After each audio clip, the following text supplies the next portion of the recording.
Punjabi radio USA ਸੁਣ ਰਹੇ ਸਾਰੇ ਹੀ ਮਾਣਯੋਗ ਅਤੇ ਸਤਿਕਾਰਤ ਸਰੋਤਿਆਂ ਨੂੰ ਬਹੁਤ ਹੀ ਪਿਆਰ ਸਤਿਕਾਰ ਸਹਿਤ ਦੋਨੋਂ ਜੋੜ ਕੇ ਨਿੱਘੀ ਜਿਹੀ ਸਤਿ ਸ੍ਰੀ ਅਕਾਲ ਸਭ ਨੂੰ ਜੀਆਂ ਨੂੰ ਆਖਦੇ ਹਾਂ। ਸੋ ਤੇ program update America trucking special ਦੇ ਵਿੱਚ ਆਪ ਸਭ ਦਾ ਸਵਾਗਤ ਹੈ।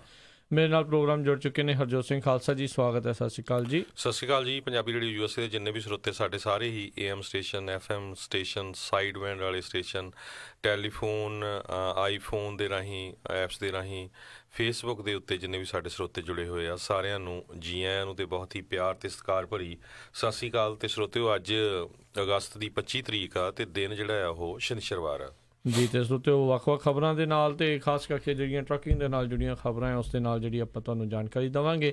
ਆਪਣੇ ਨਾਲ ਹਰਜੋਤ ਸਿੰਘ ਜੀ ਇਸ ਟਾਈਮ ਜੁੜ ਚੁੱਕੇ ਨੇ ਰਮਨ ਸਿੰਘ ਢਿੱਲੋਂ ਜੀ। ਰਮਨ ਜੀ, ਜੀ ਆਇਆਂ ਨੂੰ, ਸਵਾਗਤ ਹੈ। ਸਤਿ ਸ਼੍ਰੀ ਅਕਾਲ।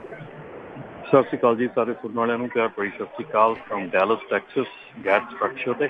ਬਿਲਕੁਲ ਜੀ, ਇਸ ਟਾਈਮ ਜਿਹੜੇ ਆ ਪਹੁੰਚੇ ਹੋਏ ਨੇ, ਜਿਹੜਾ ਟਰੱਕ ਸ਼ੋ ਇਸ ਟਾਈਮ ਡੈਲਸ ਦੇ ਵਿੱਚ ਹੋ ਰਿਹਾ। ਪੰਜਾਬੀ ਜਿਹੜੀ USA ਦੀ ਤੁਸੀਂ ਫੇਸਬੁੱਕ ਦੇ ਉੱਤੇ ਜਿਹੜੀ ਲਾਈਵ ਉੱਥੇ ਵੱਖ-ਵੱਖ ਜਿਹੜੇ ਚੀਜ਼ਾਂ ਲੱਗੀਆਂ ਹੋਈਆਂ ਨੇ, ਜੋ ਕੁਛ ਹੈਗਾ ਆ ਉਹ ਵੀ ਜਿਹੜੀਆਂ ਤੁਸੀਂ ਉੱਥੇ ਫੇਸਬੁੱਕ ਦੇ ਉੱਤੇ ਜਾ ਕੇ ਜਿਹੜਾ ਉਹ ਤੁਸੀਂ ਦੇਖ ਸਕਦੇ ਹੋ। ਆਲਰੇਡੀ ਜਿਹੜੀਆਂ ਕੁਛ ਵੀਡੀਓਜ਼ ਉਹਨਾਂ ਨੇ ਉੱਥੋਂ ਜਿਹੜੀਆਂ ਪਾਈਆਂ ਨੇ। ਸੋ ਆਪਾਂ ਗੱਲਾਂ ਬਾਤਾਂ ਵੀ ਜਿਹੜੀਆਂ ਆ ਉੱਥੇ ਨਾਲ ਜਿਹੜੀਆਂ ਟਰੱਕਿੰਗ ਇੰਡਸਟਰੀ ਦੇ ਨਾਲ ਕੀ ਕੁਛ ਉੱਥੇ ਨਵਾਂ ਆ, ਕੀ ਕੁਛ ਹੈਗਾ ਆ, ਉਹਦੇ ਬਾਰੇ ਵੀ ਜਿਹੜੀ ਆਪਾਂ ਗੱਲਬਾਤ ਉੱਥੇ ਕਰਾਂਗੇ। ਤੇ ਹਰਜੋਤ ਸਿੰਘ ਜੀ, ਗੱਲਬਾਤ ਦੀ ਸ਼ੁਰੂਆਤ ਕਰਦੇ ਹਾਂ ਜੀ। ਜੀ ਬਿਲਕੁਲ। ਸਭ ਤੋਂ ਪਹਿਲੀ ਖਬਰ ਵੱਲ ਚੱਲੀਏ। USA ਦੇ ਵਿੱਚ ਜਿਹੜੇ ਪ੍ਰਿਜ਼ਨਰਸ ਆ ਉਹ ਇੱਕ ਤਰ੍ਹਾਂ ਨਾਲ ਸਟ੍ਰਾਈਕ ਕਰਨ ਜਾ ਰਹੇ ਹੈਗੇ ਆ।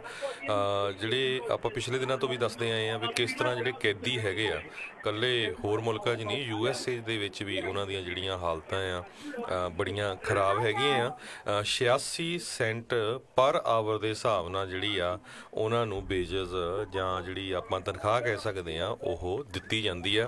ਤੇ ਉਹ ਵਲੰਟਰੀ ਨਹੀਂ ਉਹਨਾਂ ਦਾ ਵਰਕ ਹੁੰਦਾ, ਉਹ ਤਾਂ ਉਹਨਾਂ ਤੋਂ ਧੱਕੇ ਨਾਲ ਜਿਹੜਾ ਕੰਮ ਕਰਾਇਆ ਜਾਂਦਾ ਆ। ਇਹ ਤੋਂ ਬਿਨਾਂ ਹੋਰ ਵੀ ਫੂਡ, ਜਿਹੜੀਆਂ ਪ੍ਰਿਜ਼ਨਸ ਆ ਉਹਨਾਂ ਦੇ ਵਿੱਚ ਪਿਛਲੇ ਦਿਨਾਂ 'ਚ ਕਿੱਦਾਂ ਲੜਾਈਆਂ ਹੋਈਆਂ। ਸੋ ਬਹੁਤ ਸਾਰੀਆਂ ਜਿਹੜੀਆਂ ਕੰਡੀਸ਼ਨਸ ਆ ਉਹਨਾਂ ਕਰਕੇ ਪੂਰੇ USA ਦੇ ਵਿੱਚ ਜਿਹੜੇ ਪ੍ਰਿਜ਼ਨਰਸ ਆ ਉਹ ਜਿਹੜੀ ਸਟ੍ਰਾਈਕ ਆ ਉਹਦੇ ਉੱਤੇ ਜਾ ਰਹੇ ਹੈਗੇ ਆ। ਬਿਲਕੁਲ, ਇਸ ਟਾਈਮ ਸਟ੍ਰਾਈਕ ਤੇ ਉਹ ਹਰਜੋਤ ਸਿੰਘ ਜੀ ਗਏ ਹੋਏ ਨੇ। ਤੇ ਪਰ ਦੇਖੋ, ਜਿਹੜੇ ਆਮ ਲੋਕ ਆ ਉਹ ਕਹਿੰਦੇ ਵੀ ਯਾਰ ਇਹ ਤਾਂ ਪ੍ਰਿਜ਼ਨਰ ਆ, ਅਸੀਂ ਇਹ ਜਿਹੜੇ ਸਟ੍ਰਾਈਕ ਕਰ ਰਹੇ ਆ ਸਾਨੂੰ ਇਹਦੇ ਨਾਲ ਕੀ ਆ, ਇਹ ਤਾਂ ਲੱਕੀ ਨੇ ਵੀ ਜੋ ਕੁਛ ਵੀ, ਜੇ ਇਹਨਾਂ ਨੂੰ 3 ਟਾਈਮ ਦੀ ਰੋਟੀ ਮਿਲ ਰਹੀ ਆ, ਚਾਹੇ ਉੱਥੇ ਅੰਦਰ ਜਿਹੜਾ ਉਹ ਰੱਖ ਰਹੇ ਆ। ਕਈ ਜਿਹੜੇ ਪ੍ਰਿਜ਼ਨਰ ਉਹਨਾਂ ਦਾ ਇਹ ਕਹਿਣਾ ਵੀ ਜਿਹੜੇ ਸਗੋਂ ਟੈਕਸ ਪੇਅਰ ਆ ਉਹਨਾਂ ਦਾ ਤਾਂ ਇਹਦੇ ਵਿੱਚ ਇਹਨਾਂ ਨੂੰ ਬਹੁਤ ਧਿਆਨ ਦੇ ਨਾਲ ਦੇਖਣਾ ਚਾਹੀਦਾ ਆ, ਕਿਉਂਕਿ ਇਹ ਇੱਕ ਹਿਸਾਬ ਦੇ ਨਾਲ ਰੀਹੈਬਲੀਟੇਸ਼ਨ ਸੈਂਟਰ ਦੇ ਵਜੋਂ ਜਿਹੜੇ ਉਹ ਦੇਖੇ ਜਾਣੇ ਚਾਹੀਦੇ ਆ।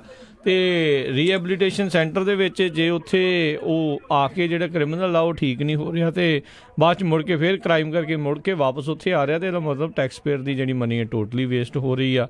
ਸੋ ਕਈ ਜਿਹੜੇ ਇਸ 'ਤੇ ਇਸ ਟਾਈਮ 4 ਧਾਰਾਵਾਂ ਜਿਹੜੀਆਂ ਚੱਲ ਰਹੀਆਂ ਨੇ, ਪਰ ਇੱਕ ਬੇਸਿਕ ਜਿਹੜੇ ਕਹਿ ਲਓ ਵੀ ਮਨੁੱਖੀ ਅਧਿਕਾਰ ਆ ਉਹਨਾਂ ਨੂੰ ਲੈ ਕੇ ਜਿਹੜਾ ਕਾਫੀ ਰੌਲਾ ਰੱਪਾ ਹੈਗਾ ਆ। ਜਿਹੜੇ ਪ੍ਰਿਜ਼ਨਰਸ ਆ ਉਹਨਾਂ ਦੇ ਕੋਲ ਅਜਿਹੀ ਕਿਹੜੀ ਚੀਜ਼ ਹੈਗੀ ਆ ਵੀ ਜਿਹੜੀ ਉਹ ਛੱਡ ਕੇ ਜਾਂ ਉਹ ਕੁਛ ਕਰਕੇ ਤੇ ਉਹ ਲੱਗੂਗਾ ਸਾਰੇ ਲੋਕਾਂ ਨੂੰ ਵੀ ਕਿਤੇ ਨਾ ਕਿਤੇ ਇਹਨਾਂ ਦੇ ਨਾਲ ਜਿਹੜਾ ਧੱਕਾ ਹੋ ਰਿਹਾ ਤੇ ਜਿਹੜਾ ਪ੍ਰੋਟੈਸਟ ਕਰ ਰਹੇ ਆ ਜਾਂ ਸਟ੍ਰਾਈਕ ਕਰ ਰਹੇ ਆ ਵੀ ਕੁਛ ਹੋਵੇ। ਜਿਵੇਂ ਕਿਉਂਕਿ ਆਮ ਲੋਕ ਤਾਂ ਜਿੱਦਾਂ ਕੋਈ ਸਟ੍ਰਾਈਕ ਕਰੂਗਾ ਵੀ ਮੈਂ ਕੰਮ 'ਤੇ ਨਹੀਂ ਜਾਣਾ, ਮੈਂ ਇਹ ਨਹੀਂ ਕਰਨਾ, ਮੈਂ ਉਹ ਨਹੀਂ ਕਰਨਾ, ਉਹ ਉੱਥੇ ਜਿਹੜਾ ਉਹ ਕਿੱਦਾਂ ਜਿਹੜਾ ਉਹ ਕਰਨਗੇ। ਸੋ ਕਾਫੀ ਇਸ ਟਾਈਮ ਪੇਚੀਦਾ ਮਸਲਾ ਹੈਗਾ ਆ। ਆਪਾਂ ਕੱਲ੍ਹ ਪਰਸੋਂ ਵੀ ਜਿਹੜਾ ਹਰਜੋਤ ਸਿੰਘ ਜੀ ਦੱਸਿਆ ਸੀਗਾ ਵੀ ਸੈਨੇਟ ਨੇ ਜਿਹੜਾ ਇਹ ਜੇਲ੍ਹਾਂ ਦਾ ਸੁਧਾਰ ਦਾ ਬਿੱਲ ਆ ਉਸ ਦੇ ਉੱਤੇ ਅਜੇ ਹੱਥ ਲਾਉਣ ਤੋਂ ਉਹਨਾਂ ਨੇ ਇਨਕਾਰ ਕਰ ਦਿੱਤਾ ਆ।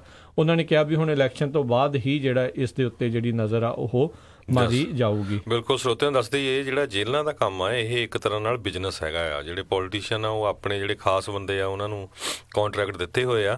USA ਦੇ ਵਿੱਚ ਜਿਹੜੀ ਐਵਰੇਜ ਇੱਕ ਕੈਦੀ ਦੇ ਉੱਤੇ ਕਹਿੰਦੇ $33,000 ਦੇ ਕਰੀਬ ਡਾਲਰ ਦੇ ਕਰੀਬ ਖਰਚਾ ਕੀਤਾ ਜਾਂਦਾ, ਜਦ ਕਿ ਕੈਲੀਫੋਰਨੀਆ ਦੇ ਵਿੱਚ ਇਹ $75,000 ਆ। ਹੁਣ ਤੁਸੀਂ ਹਿਸਾਬ ਲਾਓ ਵੀ $75,000 ਦੇ ਵਿੱਚ ਇੱਕ ਸਟੂਡੈਂਟ, ਮੈਡੀਕਲ ਸਟੂਡੈਂਟ ਦੀ ਜਿਹੜੀ ਫੀਸ ਆ ਉਹ ਪੂਰੀ ਤਰ੍ਹਾਂ ਫਰੀ ਹੋ ਸਕਦੀ ਹੈਗੀ ਆ।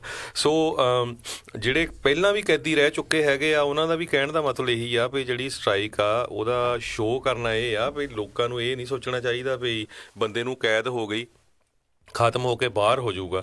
ਜਿੱਦਾਂ ਦੀਆਂ ਕੰਡੀਸ਼ਨਾਂ ਹੈਗੀਆਂ ਆ ਉਹਦੇ ਨਾਲ ਬੰਦਾ ਮੁੜ ਕੇ ਫੇਰ ਕੈਦ ਦੇ ਵਿੱਚ ਆਊਗਾ। ਤੇ ਜਿਹੜੀ ਗਵਰਨਮੈਂਟ ਆ ਉਹਨੂੰ ਇੱਦਾਂ ਦਾ ਸੋਚਣਾ ਚਾਹੀਦਾ ਵੀ ਜਿਹੜੇ ਬੰਦੇ ਨੂੰ ਕੈਦ ਹੋਈ ਆ ਜਦੋਂ ਉਹਦਾ ਸਮਾਂ ਸਮਾਪਤ ਹੋ ਗਿਆ ਉਹ ਤੋਂ ਬਾਅਦ ਉਹ ਵਾਪਸ ਕੋਈ ਕ੍ਰਾਈਮ ਕਰਕੇ ਜੇਲ੍ਹ 'ਚ ਨਾ ਆਵੇ। ਸੋ ਜੇਲ੍ਹ ਦੇ ਵਿੱਚ ਕਲਾਸਿਸ, ਹੋਰ ਤਰ੍ਹਾਂ ਦੇ ਸਪੋਰਟਸ ਦੇ ਹੋਰ ਪ੍ਰੋਗਰਾਮ ਜਿਹੜੇ ਹੋਣੇ ਚਾਹੀਦੇ ਆ।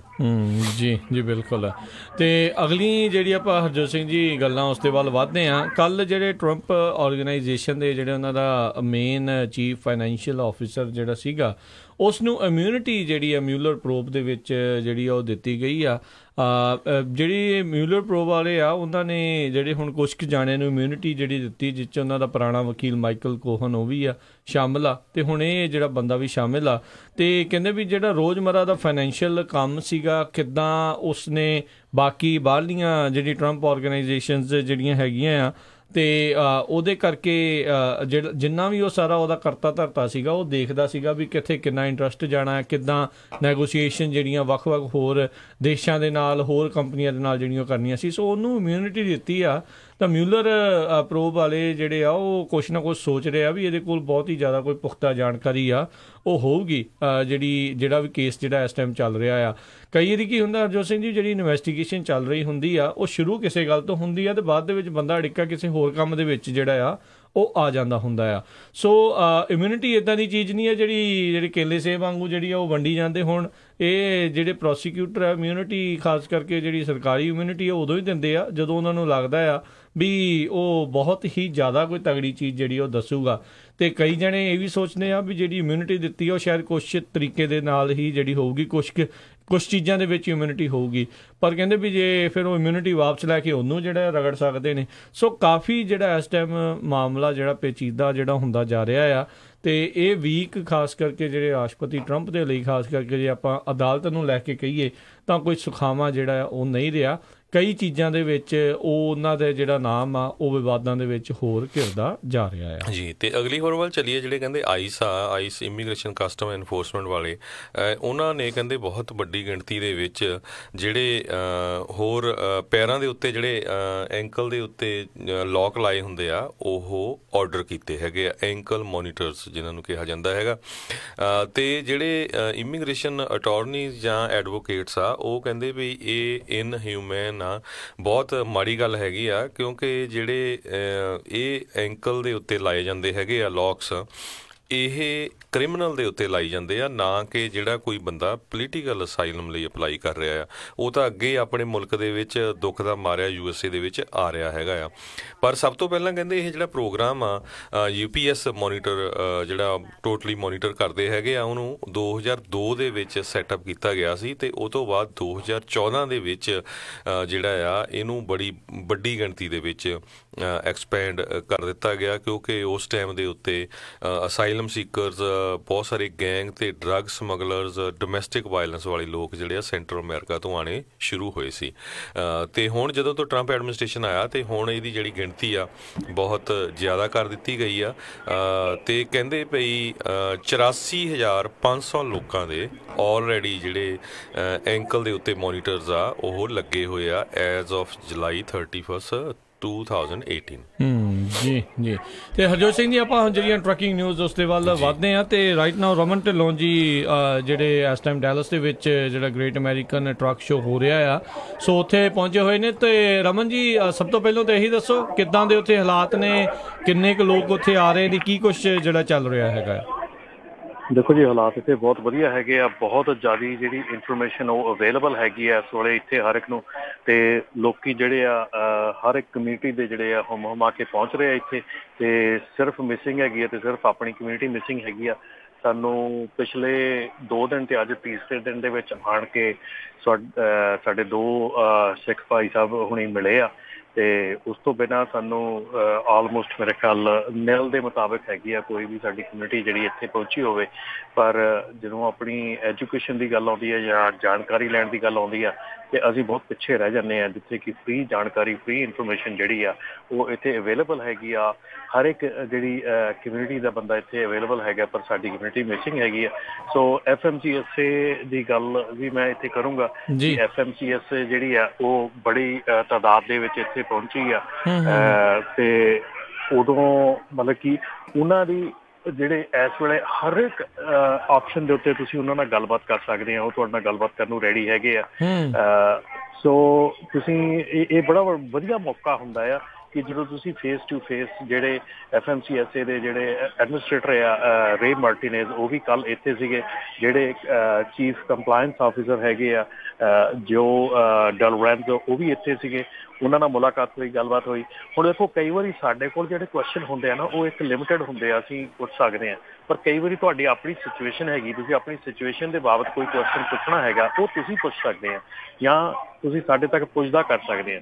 ਪਰ ਜੇ ਤੁਸੀਂ ਆਪ ਆਓ, ਆਪ ਆਣ ਕੇ ਖੁਦ ਇੱਥੇ ਜਿਹੜੀ ਆ ਗੱਲਬਾਤ ਕਰੋ, ਖੁਦ ਪੁੱਛੋ, ਤੇ ਉਹਦੇ ਨਾਲ ਕੀ ਹੈ ਕਿ ਤੁਹਾਡੀਆਂ ਜਿਹੜੀਆਂ ਕਾਫੀ ਜਿਹੜੀਆਂ ਪ੍ਰੋਬਲਮਾਂ ਹੈਗੀਆਂ ਉਹ ਸੋਲਵ ਹੋ ਸਕਦੀਆਂ। ਬਿਲਕੁਲ ਬਿਲਕੁਲ, ਇਹ ਵਾਕਈ ਜਿਹੜੀ ਤੁਸੀਂ ਗੱਲ ਆਖੀ ਆ ਵੀ ਆਪਣੇ ਜਿਹੜੇ ਕਮਿਊਨਿਟੀ ਵੱਲੋਂ ਜਿਹੜੀ ਉਸ ਦੇ ਵਿੱਚ ਸ਼ਮੂਲੀਅਤ ਆ ਘੱਟ ਆ, ਮਾੜੀ ਗੱਲ ਆ।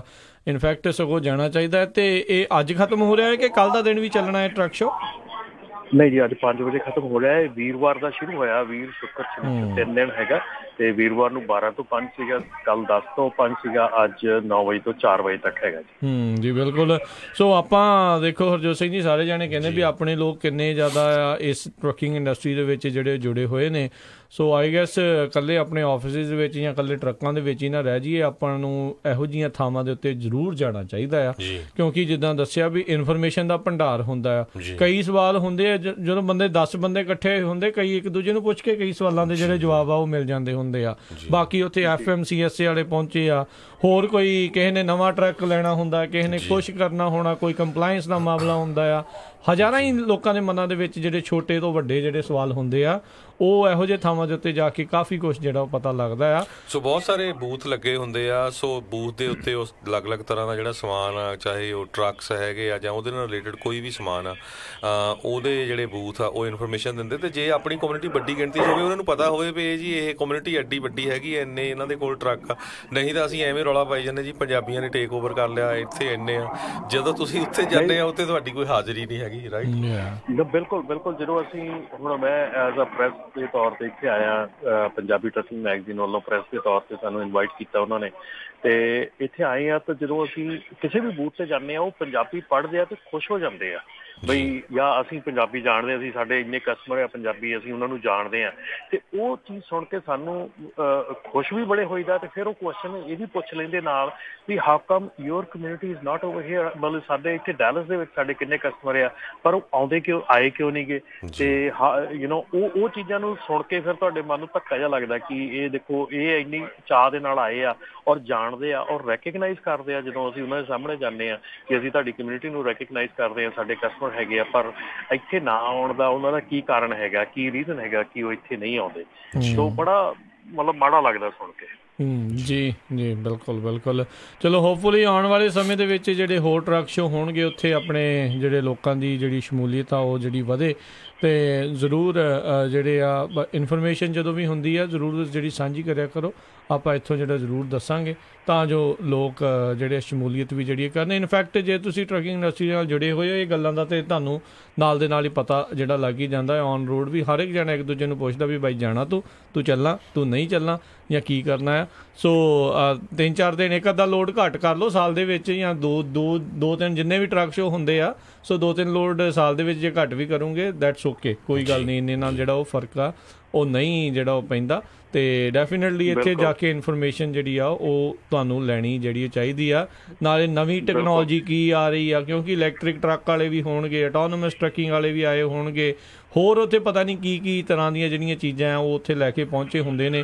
ਵੱਖ-ਵੱਖ ਵੱਡੀ ਤੋਂ ਛੋਟੀ ਕੰਪਨੀ ਜਿਹੜੀ ਉੱਥੇ ਆਪਣੇ ਸਟਾਲ ਲਾਉਂਦੀ ਆ। ਸੋ ਜ਼ਰੂਰ ਇਨਫੋਰਮੇਸ਼ਨ ਲੈਣ ਦੇ ਲਈ ਪਹੁੰਚਣਾ ਚਾਹੀਦਾ। ਇਸ ਗੱਲੋਂ ਮੈਨੂੰ ਲੱਗਦਾ ਕੈਨੇਡਾ ਵਾਲੇ ਜਿਹੜੇ ਚੰਗੇ ਨੇ, ਉੱਥੇ ਕਾਫੀ ਜਿਹੜੇ ਆਪਣਿਆਂ ਦਾ ਹੁੰਦਾ ਹੈ ਟਰੱਕ ਸ਼ੋ ਖਾਸ ਕਰਕੇ, ਵੀ ਉੱਥੇ ਕਾਫੀ ਵੱਡੀ ਮਾਤਰਾ ਦੇ ਵਿੱਚ ਜਿਹੜੀ ਸ਼ਮੂਲੀਅਤ ਵੀ ਜਿਹੜੀ ਉੱਥੇ ਕਰਦੇ ਨੇ। ਜੀ ਤੇ ਅਗਲੀ ਖਬਰ ਵੱਲ ਚੱਲੀਏ। ਇਹਦੇ ਨਾਲ ਹੀ ਮੈਂ ਦੱਸ ਦਿਆਂ ਕਿ ਮੈਂ ਇੱਥੇ ਇੱਕ ਚੀਜ਼ ਦਾ ਮੈਂ ਟਾਈਮ ਲੈਣਾ ਚਾਹੂੰਗਾ ਕਿ ਇੱਥੇ ਆਣ ਕੇ ਤੇ ਇੱਥੇ ਪੰਜਾਬੀ ਰੇਡੀਓ USA ਦੇ ਨਾਲ ਇੱਥੇ ਲਾਈਵ ਹੋ ਕੇ ਤੇ ਜਾਂ ਉਹਨਾਂ ਦੀ ਫੇਸਬੁੱਕ ਤੇ ਲਾਈਵ ਕਰਕੇ ਮੇਰੇ ਖਿਆਲ ਦੇ ਵਿੱਚ ਵੀ ਬੜਾ ਪਲੇਟਫਾਰਮ ਜਿਹੜਾ ਮੈਨੂੰ ਮਿਲਿਆ ਕਿ ਮੈਂ ਹੋਰ ਥੋੜ੍ਹੀ ਜਿਹੀ ਜਿਹੜੀ ਆ ਇਹਦੀ ਰੀਚ ਆ ਉਹ ਥੋੜ੍ਹੀ ਹੋਰ ਵਧਾ ਸਕੇ।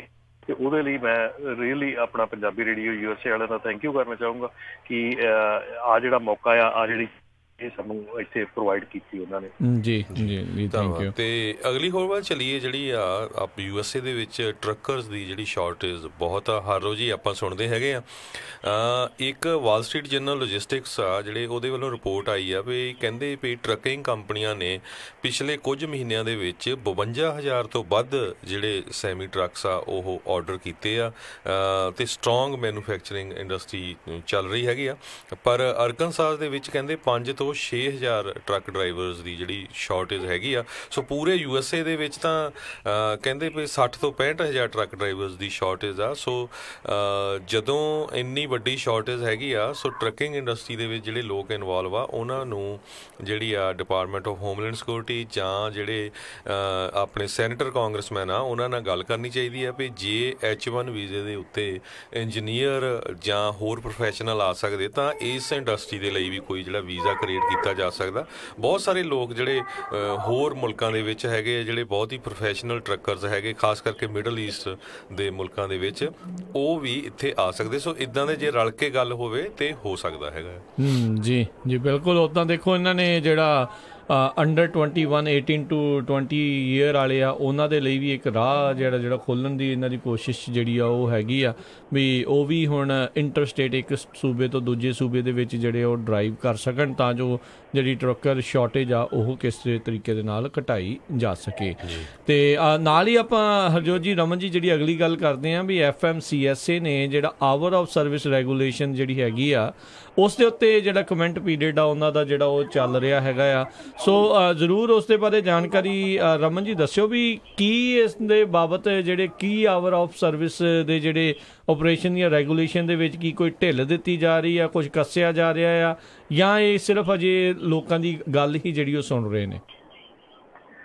ਨਹੀਂ ਜੀ, ਇਹਦੇ ਵਿੱਚ ਇਹ ਜਿਹੜਾ ਹੈਗਾ advance notice of proposed rule, ਜਿਹੜਾ ਬਹੁਤ ਵਾਰੀ ਕੰਪਲੇਂਟ ਕਰਦੇ ਆ ਕਿ ਸਾਨੂੰ ਪਤਾ ਹੀ ਨਹੀਂ ਲੱਗਾ ਕਦੋਂ ਰੂਲ ਬਣ ਗਿਆ। ਸੋ ਉਸ ਚੀਜ਼ ਨੂੰ ਮੱਦੇਨਜ਼ਰ ਹੁੰਦਾ ਆ, ਹਰ ਰੂਲ ਤੋਂ ਪਹਿਲਾਂ ਇਹ ਚੀਜ਼ ਹੁੰਦੀ ਆ, ਹਰ ਕੋਈ ਵੀ ਜਿਹੜਾ ਚੇਂਜਸ ਆਉਣੀ ਉਸ ਤੋਂ ਪਹਿਲਾਂ ਹੁੰਦੀ ਆ ਕਿ ਐਡਵਾਂਸ ਰੂਲ ਮੇਕਿੰਗ ਜਿਹੜੀ ਆ ਉਹ ਇਸ਼ੂ ਕੀਤੀ ਜਾਂਦੀ ਆ। ਤੇ ਇਹ 26 ਤਰੀਕ ਨੂੰ ਜਿਹੜਾ ਇਹ ਪਬਲਿਸ਼ ਕੀਤਾ ਹੈਗਾ ਫੈਡਰਲ ਰਜਿਸਟਰ ਦੇ ਵਿੱਚ।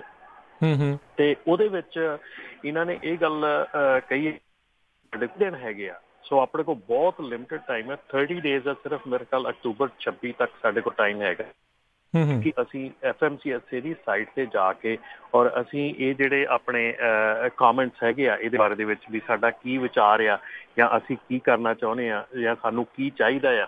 ਸੋ ਇਹਦੇ ਬਾਰੇ ਦੇ ਵਿੱਚ ਆਪਣੇ ਜਿਹੜੇ ਵਿਚਾਰ ਰੱਖਣ ਨੂੰ ਉਹਨਾਂ ਨੇ ਕਿਹਾ ਆ, ਆਪਣੇ ਜਿਹੜੇ ਕਮੈਂਟਸ ਆ ਦੱਸਣ ਕਿਹਾ। ਸੋ ਕੱਲ ਵੀ ਇੱਥੇ ਜਿਹੜਾ ਲਾਈਵ ਸੈਸ਼ਨ ਸੀਗਾ 2 ਘੰਟੇ ਦਾ, 3 ਤੋਂ ਲੈ ਕੇ 5 ਵਜੇ ਤੱਕ ਅਸੀਂ ਅਟੈਂਡ ਕੀਤਾ ਹੈ। FMCSA ਦੇ ਜਿਹੜੇ ਐਡਮਿਨਿਸਟ੍ਰੇਟਰ ਸੀ ਉਹ ਵੀ ਸੀ, ਸਾਰੇ ਇੱਥੇ ਆਏ ਸੀਗੇ। ਸੋ ਉਹਨਾਂ ਨੇ ਲਾਈਵ ਲੋਕਾਂ ਦੇ ਵਿਚਾਰ ਸੁਣੇ ਕਿ ਤੁਸੀਂ ਕੀ ਕਹਿਣਾ ਚਾਹੁੰਦੇ ਆ।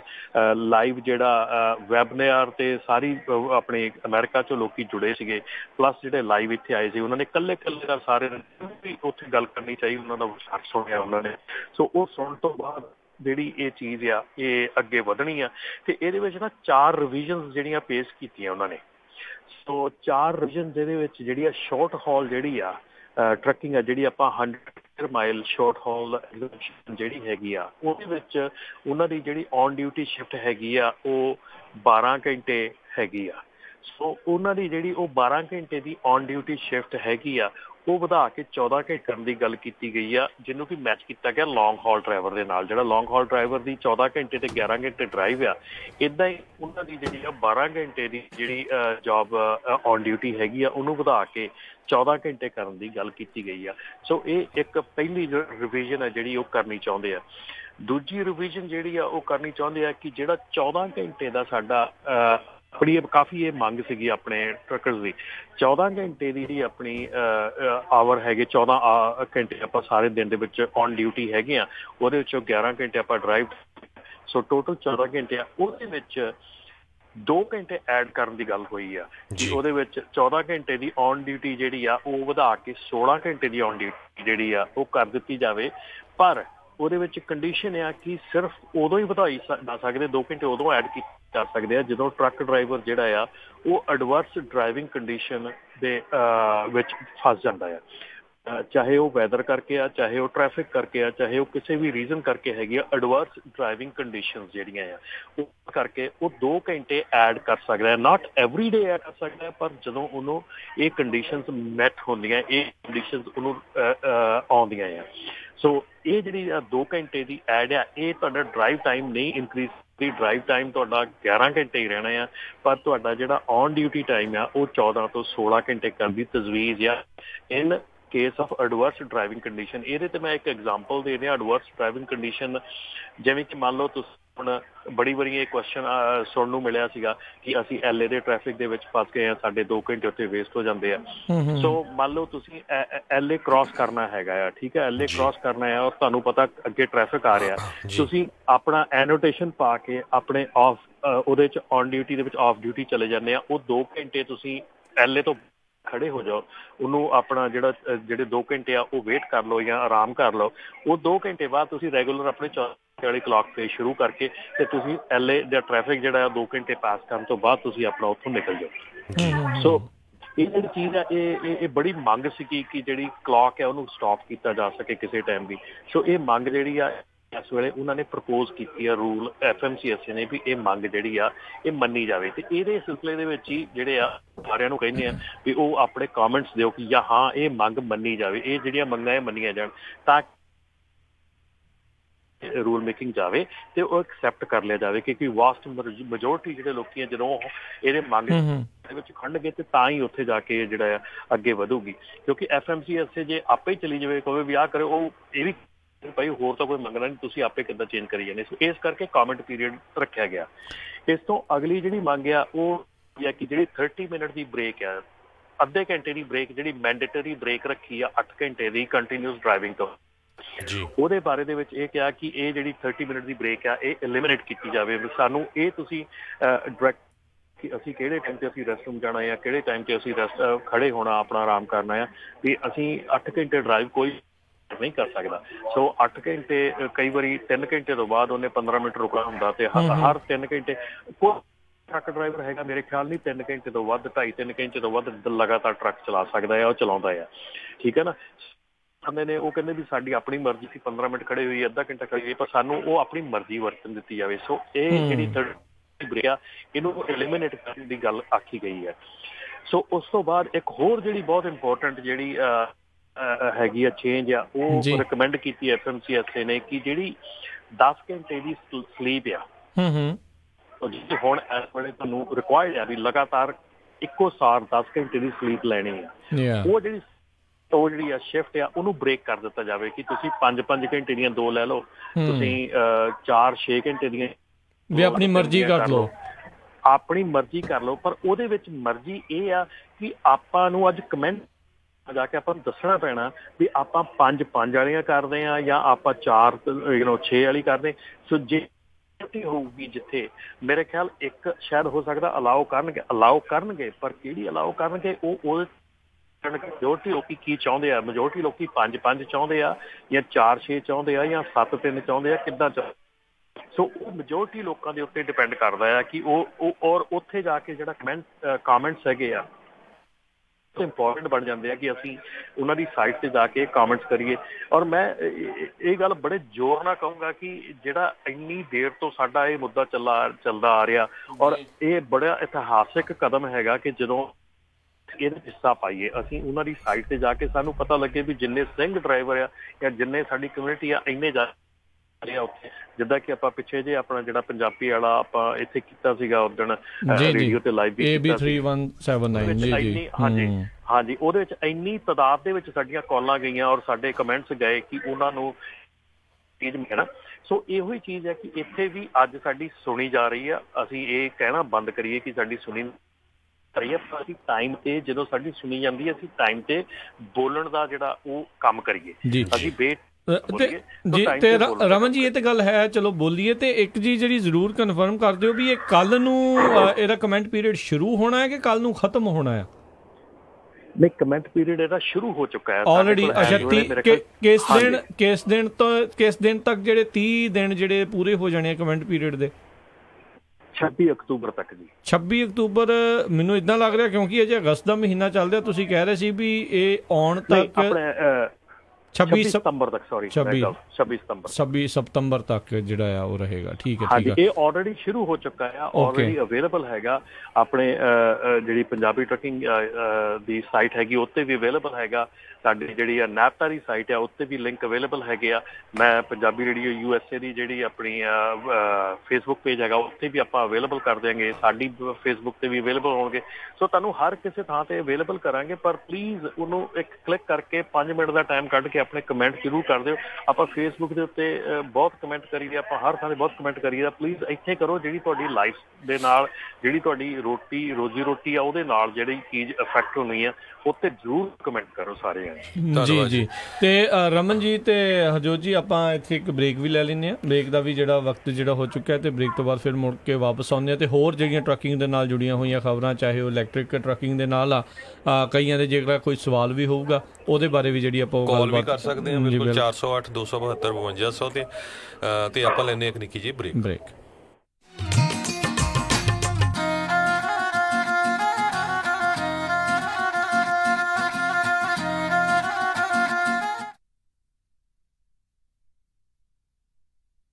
ਮੈਂ ਕਹਿੰਦੀ ਆ ਜੀ ਮੁੰਡੇ ਦਾ ਆਪਾਂ ਵਿਆਹ ਤਾਂ ਧਰ ਲਿਆ, ਪਰ ਮੈਨੂੰ ਤਾਂ ਐ ਲੱਗਦਾ ਵੀ ਟੈਨਸ਼ਨਾਂ ਨੂੰ ਹੀ ਘਰ ਕਰ ਲਿਆ। ਹਰ ਕੋਈ ਪੁੱਛਦਾ ਵੀ ਕੋਈ ਹਾਲ ਹੁਲ ਬੁੱਕ ਕਰ ਲਿਆ ਕਿ ਨਹੀਂ ਕਰ ਲਿਆ। ਉਹ ਭਾਗਵਾਨੇ ਐਵੇਂ ਨਾ ਜਾ ਘਬਰਾਈ, ਫਲਮਿੰਗੋ ਪੈਲਸ ਵਾਲਿਆਂ ਨੂੰ ਦੇ ਆਇਆ ਸਾਈ ਬਈ 1200 ਤੇ 700 ਦੀ ਕਪੈਸਿਟੀ ਵਾਲੇ 2 ਹਾਲ ਨੇ ਸੈਕਰਾਮੈਂਟੋ ਚ, ਬਲੇਹੋ ਚ ਵੀ 500 ਦੀ ਕਪੈਸਿਟੀ ਵਾਲਾ 1 ਹਾਲ ਹੈਗਾ ਨਾ। ਹਾਲ ਚ ਫੁੱਲ ਬੱਤੀਆਂ ਵੀ ਲਾਉਣੇ ਆ ਤੇ ਵਿਆਹ ਦੀ ਭਾਜੀ ਚ ਸ਼ੱਕਰ ਪਾਰੇ ਵੀ ਪਾਉਣੇ ਆ। ਉਹ ਭਾਗਵਾਨੇ ਤੂੰ ਦਿਲ ਚ ਜਮਾ ਨਾ ਰੱਖ ਸ਼ੱਕ, ਉਹ ਸਾਰਾ ਕੁਝ ਹੀ ਦਿੰਦੇ ਆ ਚੱਕ। ਜੀ ਹਾਂ, ਫਲੇਮਿੰਗੋ ਪੈਲੇਸ ਵਾਲਿਆਂ ਕੋਲ ਆਪਣਾ ਫੰਕਸ਼ਨ ਬੁੱਕ ਕਰਾਓ ਤੇ ਟੈਨਸ਼ਨ ਫ੍ਰੀ ਹੋ ਕੇ ਪ੍ਰਾਹੁਣਿਆਂ ਵਾਂਗੂ ਆਓ। ਉਹ ਦਿੰਦੇ ਨੇ ਪੂਰੇ ਕੈਲੀਫੋਰਨੀਆ ਚ ਕੇਟਰਿੰਗ ਦੀ ਸਰਵਿਸ, ਡੈਕੋਰੇਸ਼ਨ, ਡੀਜੇ, ਫੁੱਲ ਬਾਰ, ਭਾਜੀ ਤੇ ਮਠਿਆਈ ਦਾ ਪ੍ਰਬੰਧ ਵੀ ਕਰਦੇ ਨੇ।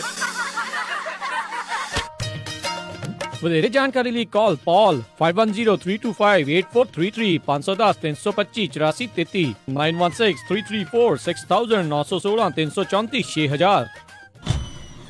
ਉਹ ਕਿੱਥੇ ਰਹਿ ਗਏ ਸੀ ਤੁਸੀਂ? ਮੈਂ ਕਾਦਾ ਉਡੀਕੀ ਜਾਣਾ ਤੁਹਾਨੂੰ। ਆਹ ਲਓ ਸਾਰਾ ਸਮਾਨ। ਇਹ ਇੰਨਾ ਸਾਰਾ ਸਮਾਨ?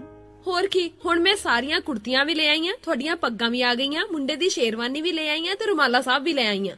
ਤੇ ਨਾਲੇ ਮੈਂ ਇੱਕ ਸਲਾਹ ਕਰਨੀ ਸੀ ਤੁਹਾਡੇ ਨਾਲ। ਹੁਣ ਆਪਣਾ 골ਡ ਖਰੀਦਣ ਵਾਲਾ ਹੀ ਰਹਿ ਗਿਆ ਤੇ ਕੱਲ ਤੁਸੀਂ ਮੇਰੇ ਨਾਲ ਚੱਲਿਓ। ਕਿੱਥੋਂ ਲੈਣਾ ਉਹ? ਬੱਗਾ ਪੈਲੇਸ ਤੋਂ ਹੀ। ਉਹਨਾਂ ਕੋਲ ਬਹੁਤ ਵਧੀਆ ਵੈਰਾਈਟੀ ਹੈ। ਅੱਛਾ। ਹਾਂ, ਆਪਾਂ ਉੱਥੋਂ ਸੋਨਾ ਵੀ ਖਰੀਦ ਸਕਦੇ ਆ ਤੇ ਨਾਲੇ ਜੇ ਕੱਲ ਨੂੰ ਲੋੜ ਪੈ ਜੇ ਤਾਂ ਸੋਨੇ ਦੇ ਬਦਲੇ ਕੈਸ਼ ਵੀ ਲੈ ਸਕਦੇ ਆ। ਲਿਆ ਤਾਂ ਬਹੁਤ ਵਧੀਆ। ਬੱਗਾ ਪੈਲੇਸ, ਤੁਹਾਡੀਆਂ ਬਹੁਤ ਸਾਰੀਆਂ ਲੋੜਾਂ ਲਈ ਇੱਕੋ ਥਾਂ। Bagga palace 6618 Florin road, Sacramento. ਹੋਰ ਜਾਣਕਾਰੀ ਲਈ ਰੋਹਿਤ ਜੀ ਨੂੰ ਕਾਲ ਕਰੋ 916 393 1872 916 393 1872। ਮੁਸੀਬਤਾਂ ਕਦੇ ਵੀ ਦੱਸ ਕੇ ਨਹੀਂ ਆਉਂਦੀਆਂ, ਇਸ ਲਈ ਖਾਲਸਾ ਇੰਸ਼ੋਰੈਂਸ ਏਜੰਸੀ ਦੇ ਲਾਈਫ ਇੰਸ਼ੋਰੈਂਸ ਪਲਾਨਸ। ਲਾਈਫ ਦੇ ਵਿੱਚ ਮੁਸੀਬਤਾਂ ਲਈ ਹਮੇਸ਼ਾ ਰਹੋ ਤਿਆਰ। Khalsa insurance agency 408 272 2500।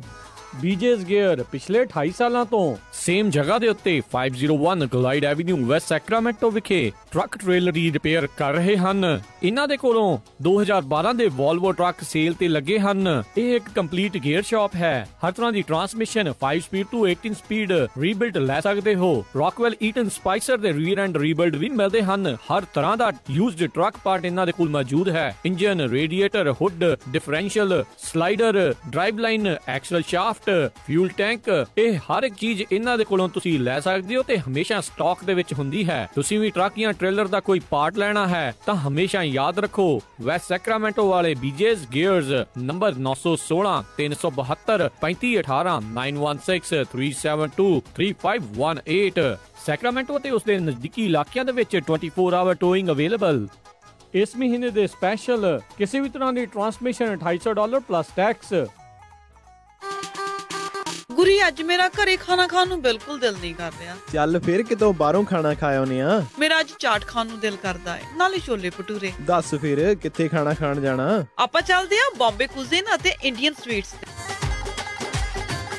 Bombay cuisine ਅਤੇ ਇੰਡੀਅਨ ਸਵੀਟਸ, ਜਿੱਥੇ ਕਿ ਤੁਸੀਂ ਵੈਜ ਨਾਨ ਵੈਜ ਖਾਣਾ ਵੀ ਖਾ ਸਕਦੇ ਹੋ, ਛੋਲੇ ਭਟੂਰੇ ਵੀ ਖਾ ਸਕਦੇ ਹੋ ਤੇ ਖਾ ਸਕਦੇ ਹੋ ਹਰ ਇੱਕ ਤਰ੍ਹਾਂ ਦੀ ਚਾਟ, ਅਤੇ ਵਿਆਹ ਸ਼ਾਦੀ ਵਾਸਤੇ ਭਾਜੀ ਵੀ ਬਣਾਉਂਦੇ ਹਨ। 50 ਬੰਦਿਆਂ ਦੇ ਬੈਠ ਕੇ ਖਾਣ ਦੀ ਜਗ੍ਹਾ ਵੀ ਹੈ ਅਤੇ ਫੂਡ ਨੂੰ ਟੂ ਗੋ ਵੀ ਕਰ ਸਕਦੇ ਹੋ। ਤੇ ਆਉਂਦੇ ਆਉਂਦੇ ਆਪਾਂ ਮੰਮੀ ਹੁਣਾਂ ਵਾਸਤੇ ਮਠਿਆਈਆਂ ਵੀ ਲੈ ਆਵਾਂਗੇ। ਬੰਬੇ ਕੁਜ਼ੀਨ ਅਤੇ ਇੰਡੀਅਨ ਸਵੀਟ 7452 ਫੁੱਟਹਿਲ ਬੁਲੇਵਾਰਡ ਰੋਜ਼ਵਿਲ, ਅਤੇ ਇਹਨਾਂ ਦੀ ਨਵੀਂ ਬ੍ਰਾਂਚ 1013 ਰੈਲੀਸ ਸਟਰੀਟ ਫੋਲਸਮ ਦੀ ਗ੍ਰੈਂਡ ਓਪਨਿੰਗ ਵੀ ਹੋ ਚੁੱਕੀ ਹੈ। ਵਧੇਰੇ ਜਾਣਕਾਰੀ ਲਈ ਗੱਲ ਕਰ ਸਕਦੇ ਹੋ 2482284580 248 228 4580, ਅਤੇ ਇਹਨਾਂ ਨੂੰ ਕਿਚਨ ਵਿੱਚ ਹੈਲਪਰ ਦੀ ਵੀ ਜ਼ਰੂਰਤ ਹੈ। ਚੱਲ ਫਿਰ ਚੱਲੀਏ Bombay cuisine and Indian sweets ਤੇ।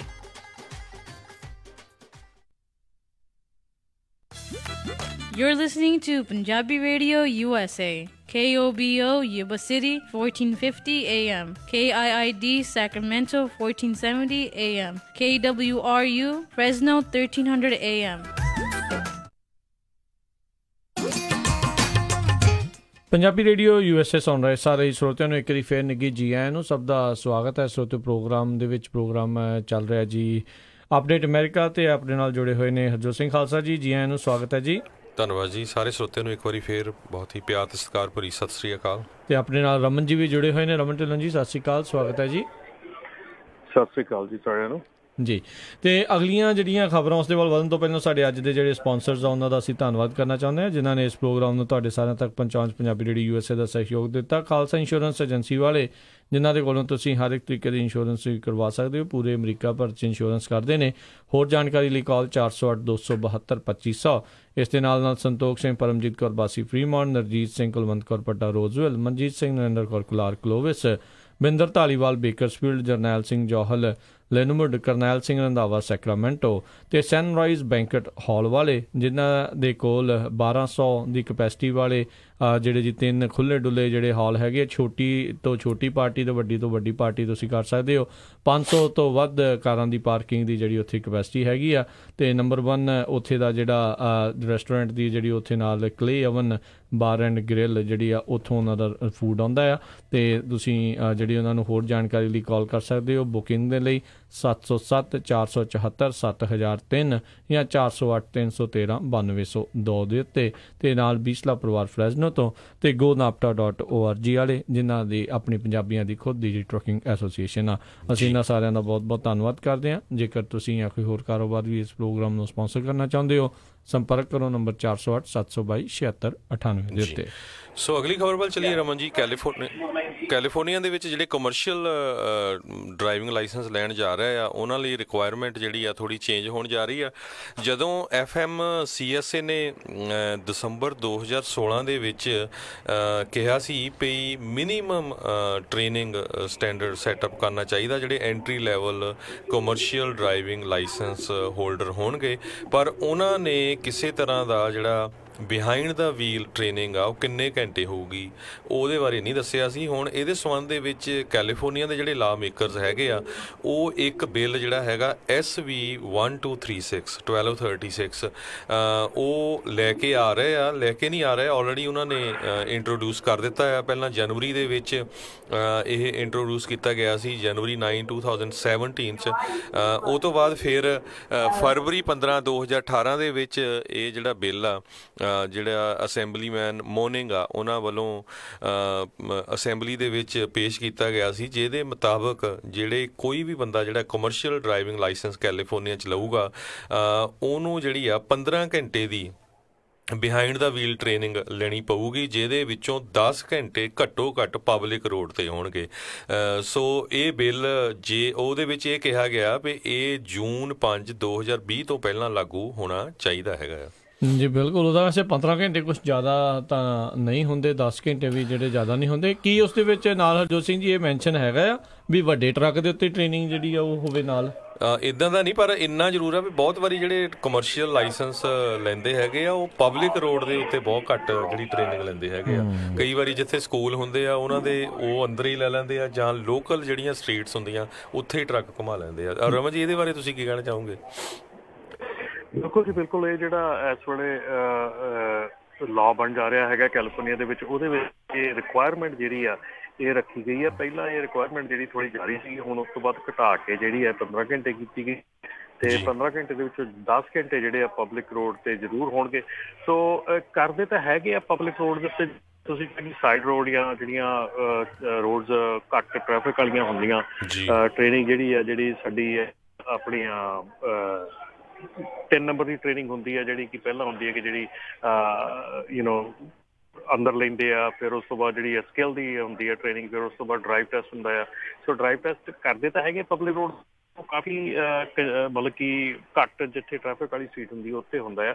ਸੋ ਹੁਣ ਇਹ ਕੋਸ਼ਿਸ਼ ਕੀਤੀ ਜਾ ਰਹੀ ਹੈ ਕਿ ਉਹਨਾਂ ਨੂੰ ਖੁੱਲੀ ਪਬਲਿਕ ਜਿਹੜੀ ਰੋਡ ਹੈਗੀ ਆ ਉਹਦੇ ਉੱਤੇ ਜਿਹੜੀ ਟ੍ਰੇਨਿੰਗ ਆ, ਜਿਹੜੀ 10 ਘੰਟੇ ਦੀ ਟ੍ਰੇਨਿੰਗ ਆ ਉੱਥੇ ਦਿੱਤੀ ਜਾਵੇ, ਉੱਥੇ ਕੀਤੀ ਜਾਵੇ। ਸੋ ਇਹ ਜਿਹੜੀ ਆ ਇਹ ਕਾਫੀ ਫਰਕ ਪਾਊਗੀ, ਪਰ ਦੇਖੋ ਅੱਗੇ ਆਉਣ ਵਾਲਾ ਸਮਾਂ ਦੱਸੂਗਾ ਕਿ ਆਪਾਂ ਕਿਹੜੀ ਪਬਲਿਕ ਰੋਡ ਕਰਦੇ ਆ, ਤੇ ਕਿਉਂਕਿ ਪਬਲਿਕ ਰੋਡ ਤਾਂ ਹਰ ਇੱਕ ਹੀ ਹੁੰਦੀ ਆ। ਸੋ ਮਤਲਬ ਥੋੜਾ ਜਿਹਾ ਵਿੱਚ ਇਹਦੇ ਅਜੇ ਵੀ ਗ੍ਰੇ ਏਰੀਆ ਹੈਗਾ, ਪਰ ਦੇਖਣ ਵਾਲੀ ਚੀਜ਼ ਹੋਊਗੀ ਕਿ ਜਦੋਂ ਇਹ ਲਾਗੂ ਹੁੰਦਾ। ਜੀ ਬਿਲਕੁਲ। ਸੋ ਇਹ ਜਿਹੜਾ ਬਿੱਲ ਆ ਇਹਨੂੰ ਓਇਡਾ ਵਾਲੇ ਜਿਹੜੇ ਆ ਓਨਰ ਆਪਰੇਟਰ ਟਰੱਕਿੰਗ ਵਾਲੇ ਆ ਉਹ ਇਹਨੂੰ ਸਪੋਰਟ ਕਰ ਰਹੇ ਹੈਗੇ ਆ। ਇਹ ਬਿੱਲ ਜਿਹੜੇ ਮੋਰਨਿੰਗ ਅਸੈਂਬਲੀਮੈਨ ਉਹ ਲੈ ਕੇ ਆ ਰਹੇ ਆ, ਜਦੋਂ 2014 ਦੇ ਵਿੱਚ ਹਾਈਵੇ 17 ਦੇ ਉੱਤੋਂ ਇੱਕ ਪੰਜਾਬੀ ਜਿਹੜਾ ਟਰੱਕ ਡਰਾਈਵਰ ਸੀ ਉਹਦੇ ਵੱਲੋਂ 10 ਕਾਰਾਂ ਜਿਹੜੀਆਂ ਭੰਨੀਆਂ ਗਈਆਂ ਸੀਆਂ ਤੇ 7 ਲੋਕਾਂ ਦੇ ਸੱਟਾਂ ਆਈਆਂ ਸੀਆਂ ਤੇ ਇੱਕ ਬੰਦਾ ਜਿਹੜਾ ਡੈਨੀਅਲ ਮੈਕਗੁਆਇਰ ਆ ਸੈਂਟਾ ਕਰੂਜ਼ ਦਾ, ਉਹਦੀ ਡੈਥ ਹੋ ਗਈ ਸੀ। ਉਹ ਤੋਂ ਬਾਅਦ ਜਿਹੜਾ ਇਹ ਬਿੱਲ ਉਹ ਮੋਰਨਿੰਗ ਜਿਹੜਾ ਉਹ ਲੈ ਕੇ ਆ ਰਹੇ ਆ। ਜੀ ਜੀ। ਤੇ ਅਗਲੀ ਜਿਹੜੀ ਆਪਾਂ ਗੱਲ ਕਰਦੇ ਹਾਂ ਰਾਈਟ ਨਾਓ ਹਰਜੋਤ ਸਿੰਘ ਜੀ, ਜਿਹੜਾ ਇੰਡੀਪੈਂਡੈਂਟ ਕਾਂਟਰੈਕਟਰ ਵਾਲਾ ਮਾਮਲਾ ਤੇ ਫ੍ਰੀਲਾਂਸ ਵਾਲਾ ਜਿਹੜਾ ਮਸਲਾ ਆ ਉਹ ਲਗਾਤਾਰ ਜਿਹੜਾ ਆ ਉਹ ਕਹਿ ਲਓ ਵੀ ਉਸੇ ਤਰੀਕੇ ਦੇ ਨਾਲ ਹੀ ਚੱਲ ਰਿਹਾ ਆ, ਗੁੱਝਾ ਹੀ ਜਿਹੜਾ ਉਹ ਚੱਲ ਰਿਹਾ ਆ, ਕਿਉਂਕਿ ਜਿਹੜੇ ਕੋਰਟ ਡਿਸੀਜਨ ਤੋਂ ਬਾਅਦ ਦੇ ਵਿੱਚ ਜਿਹੜੇ ਕਈ ਜਿਹੜੇ ਇੰਡੀਪੈਂਡੈਂਟ ਕਾਂਟਰੈਕਟਰ ਆ ਉਹਨਾਂ ਨੂੰ ਆਈਦਰ W2 ਜਿਹੜਾ ਆ ਉਹਦੇ 'ਤੇ ਕੰਮ ਕਰਨਾ ਪਊਗਾ, ਜਿਹੜੇ ਖੁਦ ਵੀ ਆਪਣੇ ਆਪ ਨੂੰ 1099 ਵੀ ਜਿਹੜੇ ਦੇ ਲੈਂਦੇ ਸੀਗੇ। ਅਤੇ ਕੀ ਰਮਨ ਜੀ ਇਹ ਜਿਹੜਾ ਸਵਾਲ ਹੈਗਾ ਰਾਈਟ ਨਾਓ ਵੀ ਕੀ ਉਹ ਲਾਗੂ ਆਲਰੇਡੀ ਹੋ ਚੁੱਕਾ ਹੈ ਡਿਸੀਜਨ ਦੇ ਮੁਤਾਬਕ, ਜਾਂ ਕਿਹੜੀ ਤਰੀਕ ਤੋਂ ਲਾਗੂ ਹੋਣਾ ਆ, ਜਾਂ ਕੀ ਇਹਦੇ ਵਿੱਚ ਪ੍ਰੋਸੈਸ ਕੀ ਹੈਗਾ? ਕਿਉਂਕਿ ਆਈ ਥਿੰਕ ਕੋਰਟ ਦੇ ਡਿਸੀਜਨ ਨੂੰ ਬਦਲਣ ਲਈ ਆਈਦਰ ਲੈਜਿਸਲੇਚਰ ਕੋਈ ਆਵੇ, ਕੋਈ ਬਿੱਲ ਆਵੇ, ਤਾਂ ਹੀ ਜਿਹੜਾ ਉਸ ਚੀਜ਼ ਨੂੰ ਉਲਟਿਆ ਜਾ ਸਕਦਾ ਆ, ਜਾਂ ਇਸ ਤੋਂ ਵੀ ਉੱਤੇ ਜਿਹੜੇ ਮੇਨ ਜਿਹੜੇ ਫੈਡਰਲ ਸੁਪਰੀਮ ਕੋਰਟ ਆ ਉਸ ਦੇ ਵਿੱਚ ਜਾ ਕੇ ਇਸ ਦੇ ਖਿਲਾਫ ਜਾਂ ਸਟੇ ਲਈ ਜਾਵੇ, ਜਾਂ ਇਸ ਦੇ ਉੱਤੇ ਜਿਹੜਾ ਕੇਸ ਜਿਹੜਾ ਉਹ ਚੱਲੇ। ਜਿਹੜਾ ਡਿਸੀਜਨ ਆਇਆ ਸੀਗਾ ਕੈਲੀਫੋਰਨੀਆ ਸੁਪਰੀਮ ਕੋਰਟ ਦਾ, ਇਹ ਬਹੁਤ ਅਨਪ੍ਰੈਸਿਡੈਂਟਡ ਸੀਗਾ, ਪਰ ਇਹ ਉਸ ਡੇਟ ਤੋਂ ਹੀ ਲਾਗੂ ਹੋ ਚੁੱਕਾ ਹੈ। ਸੋ ਇਹ ਇਫੈਕਟ ਹੈਗਾ ਇਸ ਵੇਲੇ। ਓਕੇ, ਇਹਨੂੰ ਇਸੇ ਕਰਕੇ ਜਿਹੜੀ ਲਾਸਟ ਵੀਕ ਜਿਹੜੀ ਇੱਥੇ ਆਪਣੀ ਰੈਲੀ ਹੋਈ ਸੀਗੀ ਉਹਦੇ ਵਿੱਚ ਅਸੀਂ ਉਹਦੇ ਇੱਥੇ ਪੌਜ਼ ਕੀਤਾ ਜਾ ਸਕੇ ਕਿਸੇ ਢੰਗ ਦੇ ਨਾਲ, ਲੈਜਿਸਲੇਟਰ ਜਿਹੜੇ ਆ ਉਹ ਇਹਨੂੰ ਪੌਜ਼ ਕਰ ਦੇਣ, ਇਹਨੂੰ ਦੇ ਦੇਣਾ ਜੇ, ਤਾਂ ਕਿ ਜਿਹੜਾ ਆ ਇਹਦੇ ਉੱਤੇ ਜਿਹੜੀ ਹੋਰ ਡਿਬੇਟ, ਹੋਰ ਗੱਲਬਾਤ ਹੋ ਸਕੇ। ਕਿਉਂਕਿ ਇਹ ਜਿਹੜਾ ਲਾਅ ਇਹ ਜਿੱਦਾਂ ਆਪਾਂ ਸਿੰਪਲ ਲਫ਼ਜ਼ਾਂ 'ਚ ਕਹੀਏ ਕਿ ਵਨ ਸਾਈਜ਼ ਫਿਟਸ ਆਲ ਵਾਲਾ ਲਾਅ ਹੈਗਾ, ਕਿ ਹਰ ਇੱਕ ਤੇ ਲਾਗੂ ਨਹੀਂ ਜੀ, ਜਿਹੜੀ ਸਿਚੁਏਸ਼ਨ ਹੈ ਹਰ ਇੱਕ ਦੀ ਡਿਫਰੈਂਟ ਹੈਗੀ ਆ। ਸੋ ਇਹ ਜਿਹੜਾ ਇਸ ਵੇਲੇ ਜਿਹੜੀ ਸਿਚੁਏਸ਼ਨ ਬਣੀ ਆ ਕਿ ਜਿਹੜੀ ਡੇਂਜਰਸ ਸਿਚੁਏਸ਼ਨ ਇਹ ਹੈਗੀ ਆ ਕਿ ਹੁਣ ਤੋਂ ਲੈ ਕੇ 31 ਤਰੀਕ ਨੂੰ ਜਿਹੜਾ ਆ ਇਹ ਸੈਸ਼ਨ ਖਤਮ ਹੋ ਜਾਣਾ ਹੈ ਕੈਲੀਫੋਰਨੀਆ ਦਾ ਜਿਹੜਾ ਲੈਜਿਸਲੇਟਿਵ ਸੈਕਸ਼ਨ ਹੈਗਾ, ਤੇ ਇਹ ਸੈਸ਼ਨ ਖਤਮ ਹੋਣ ਤੋਂ ਬਾਅਦ ਅਗਲੇ ਸੈਸ਼ਨ ਤੱਕ ਕੰਪਨੀਆਂ ਹੈਗੀਆਂ ਜਾਂ ਜਿਹੜੇ ਵੀ ਬੰਦੇ ਹੈਗੇ ਆ ਉਹ ਵਾਈਡ ਓਪਨ ਹੈਗੇ ਆ ਲਾਸੂਟ ਵਾਸਤੇ, ਵਾਈਡ ਓਪਨ ਹੈਗੇ ਆ ਉਹ ਵਾਸਤੇ, ਕਿਸੇ ਵੀ ਕਿਸਮ ਦੀ ਜਿਹੜੀ ਪ੍ਰੋਬਲਮ ਹੈ ਉਹਦੇ ਵਾਸਤੇ ਵਾਈਡ ਓਪਨ ਹੈਗੇ ਆ। ਸੋ ਇਹ ਚੀਜ਼ ਨੂੰ ਖੜੀ ਕਰਨ ਨੂੰ ਸਟਾਪ ਸੀ, ਪਰ ਇਹਦੇ ਨਾਲ ਦੇ ਨਾਲ ਹੀ ਜਿਹੜਾ ਇੱਕ ਇਹਦੇ ਅਗੇਂਸਟ ਜਿਹੜੀ ਅਪੀਲ ਆ ਲਾਸੂਟ ਹੈ ਇਹਦੇ ਅਗੇਂਸਟ ਉਹ ਕੀਤਾ ਹੋਇਆ ਇਸ ਵੇਲੇ ਕੋਰਟ ਦੇ ਵਿੱਚ ਹੈਗਾ, ਜਿਹੜੀ ਕਿ ਇੱਕ trucking association western state trucking association ਹੈਗੀ ਉਹਨਾਂ ਦੇ ਨਾਲ ਉਹਨਾਂ ਨੇ ਕੀਤਾ ਹੋਇਆ। ਸੋ ਆਪਣੀ ਜਿਹੜੀ ਨਾਪਟਾ ਟਰੱਕਿੰਗ ਐਸੋਸੀਏਸ਼ਨ ਹੈਗੀ ਆ, ਪਲੱਸ ਆਪਣੀ ਜਿਹੜੀ ਕੈਲੀਫੋਰਨੀਆ ਟਰੱਕਿੰਗ ਐਸੋਸੀਏਸ਼ਨ ਹੈਗੀ ਆ, ਸਾਡੀ ਸਾਰਿਆਂ ਦੀ ਉਦੋਂ ਗੱਲਬਾਤ ਹੋਈ ਸੀਗੀ ਕਿ ਸਾਰੇ ਜਣੇ ਇਕੱਠੇ ਹੋ ਕੇ ਇਸ ਚੀਜ਼ ਨੂੰ ਫਾਈਟ ਕਰੀਏ। ਸੋ ਜਿਵੇਂ ਆਪਾਂ ਗੱਲ ਕਰਦੇ ਕਿ ਇਹ ਲਾਗੂ ਤਾਂ ਇਹ ਜਿਹੜੀ ਹੈ ਕਿਉਂਕਿ ਕੋਰਟ ਡਿਸੀਜਨ ਹੈ, ਕੋਰਟ ਡਿਸੀਜਨ ਨੂੰ ਈਦਰ ਵੇ ਜਾਂ ਤਾਂ ਜਿਹੜੀ ਹੈ US ਸੁਪਰੀਮ ਕੋਰਟ ਦੇ ਵਿੱਚ ਇਹਨੂੰ ਸਟਾਪ ਕੀਤਾ ਜਾ ਸਕਦਾ, ਜਾਂ ਇਹ ਜਿੱਦਾਂ ਕਿ ਹੁਣ ਲਾਅਸੂਟ ਹੋਇਆ ਉਹਦੇ ਲਾਅਸੂਟ ਦੇ ਚੱਲਦੇ ਇਹਨੂੰ ਕਹਿਣ ਦੀ ਇਹਦੇ ਤੇ ਸਟੇ ਲਾਤੀ ਗਈ ਹੈ, ਜਿੰਨੀ ਦੇਰ ਤੱਕ ਇਹ ਲਾਅਸੂਟ ਦਾ ਫੈਸਲਾ ਨਹੀਂ ਹੁੰਦਾ ਇੱਥੇ ਸਟੇ ਲਾ ਦਿਓ, ਠੀਕ ਹੈ, ਉੱਦਾਂ ਰੋਕ ਸਕਦਾ। ਜਾਂ ਲੈਜਿਸਲੇਟਰ ਜਿਹੜੇ ਆ ਉਹ ਕੋਈ ਨਾ ਕੋਈ ਆਪਣਾ ਜਿਹੜਾ ਉਹ ਇਹਦਾ ਲਿਆਉਣ ਵਿੱਚ ਉਹਦੇ ਆਪਣੀ ਲੈਜਿਸਲੇਸ਼ਨ ਦੇ ਵਿੱਚ ਮੁੱਦਾ ਲਿਆਉਣ ਤਾਂ ਕਿ ਉੱਥੇ ਪੌਜ਼ ਕੀਤਾ ਜਾ ਸਕੇ ਜਾਂ ਓਵਰਟਰਨ ਕੀਤਾ ਜਾ ਸਕੇ। ਸੋ ਇਹ ਸਾਰੇ ਸਿਚੁਏਸ਼ਨ ਹੈਗੀ ਹੈ ਕਾਫੀ ਮਤਲਬ ਕਿ ਜਿਹਨੂੰ ਕਹਿੰਦੇ ਆ ਵੀ ਖਤਰਨਾਕ ਜੀ ਬਣੀ ਹੈ, ਪਰ ਅਗੇਨ ਜਿਹੜਾ ਡੇ ਬਾਈ ਡੇ ਜਿਹੜਾ ਆਉਣ ਵਾਲਾ ਸਮਾਂ ਆ ਉਹ ਦੱਸੂਗਾ ਵੀ ਇਹਦੇ 'ਚ ਕੀ ਤਬਦੀਲੀਆਂ ਜਾਂ ਕੀ ਜਿਹੜੀਆਂ ਸਿਚੁਏਸ਼ਨ ਚੇਂਜ ਹੁੰਦੀਆਂ। ਤੇ ਹਰਜੋਤ ਸਿੰਘ ਜੀ, ਰਮਨ ਜੀ, ਇੱਕ ਜਿਹੜਾ ਸਵਾਲ ਹੈ ਇਹ ਵੀ ਹੁਣ ਨਾਲ ਹੀ ਜਿਹੜਾ ਉੱਠਦਾ, ਕਿਉਂਕਿ ਬਹੁਤ ਸਾਰੇ ਲੋਕ ਅਜੇ ਵੀ ਕਨਫਿਊਜ਼ਨ ਦੇ ਵਿੱਚ ਆ, ਭੰਬਲ ਭੂਸੇ 'ਚ ਆ ਵੀ WTO ਤੇ ਕਰਨਾ ਆ ਕੰਮ, 1099 ਤੇ ਕਿੱਦਾਂ ਆ, ਕੀ ਜਦੋਂ ਹੁਣ ਅਗਲੇ ਸਾਲ ਫਿਰ ਜਦੋਂ ਟੈਕਸ ਭਰਨੇ ਆ ਉਸ ਵੇਲੇ ਵੀ ਕੋਈ ਦਿੱਕਤ ਆਊਗੀ ਜਾਂ ਕੀ ਕਿੱਦਾਂ ਸ਼ੋਅ ਕਰਨਾ ਪਊਗਾ ਵੀ ਅਸੀਂ ਇੰਡੀਪੈਂਡੈਂਟ ਕੰਟਰੈਕਟਰ ਸੀਗੇ ਜਾਂ ਨਹੀਂ ਸੀਗੇ, ਵੀ ਐਜ਼ ਏ ਇੰਪਲੋਈ ਆ ਜਾਂ ਇੰਪਲੋਇਰ ਆ, ਕੀ ਇਹਦੇ ਜਿਹੜੇ ਇਫੈਕਟਸ, ਕਿਉਂਕਿ ਡੈਫੀਨੇਟਲੀ ਟੈਕਸ ਦੇ ਉੱਤੇ ਤਾਂ ਪੈਣੇ ਹੀ ਪੈਣੇ।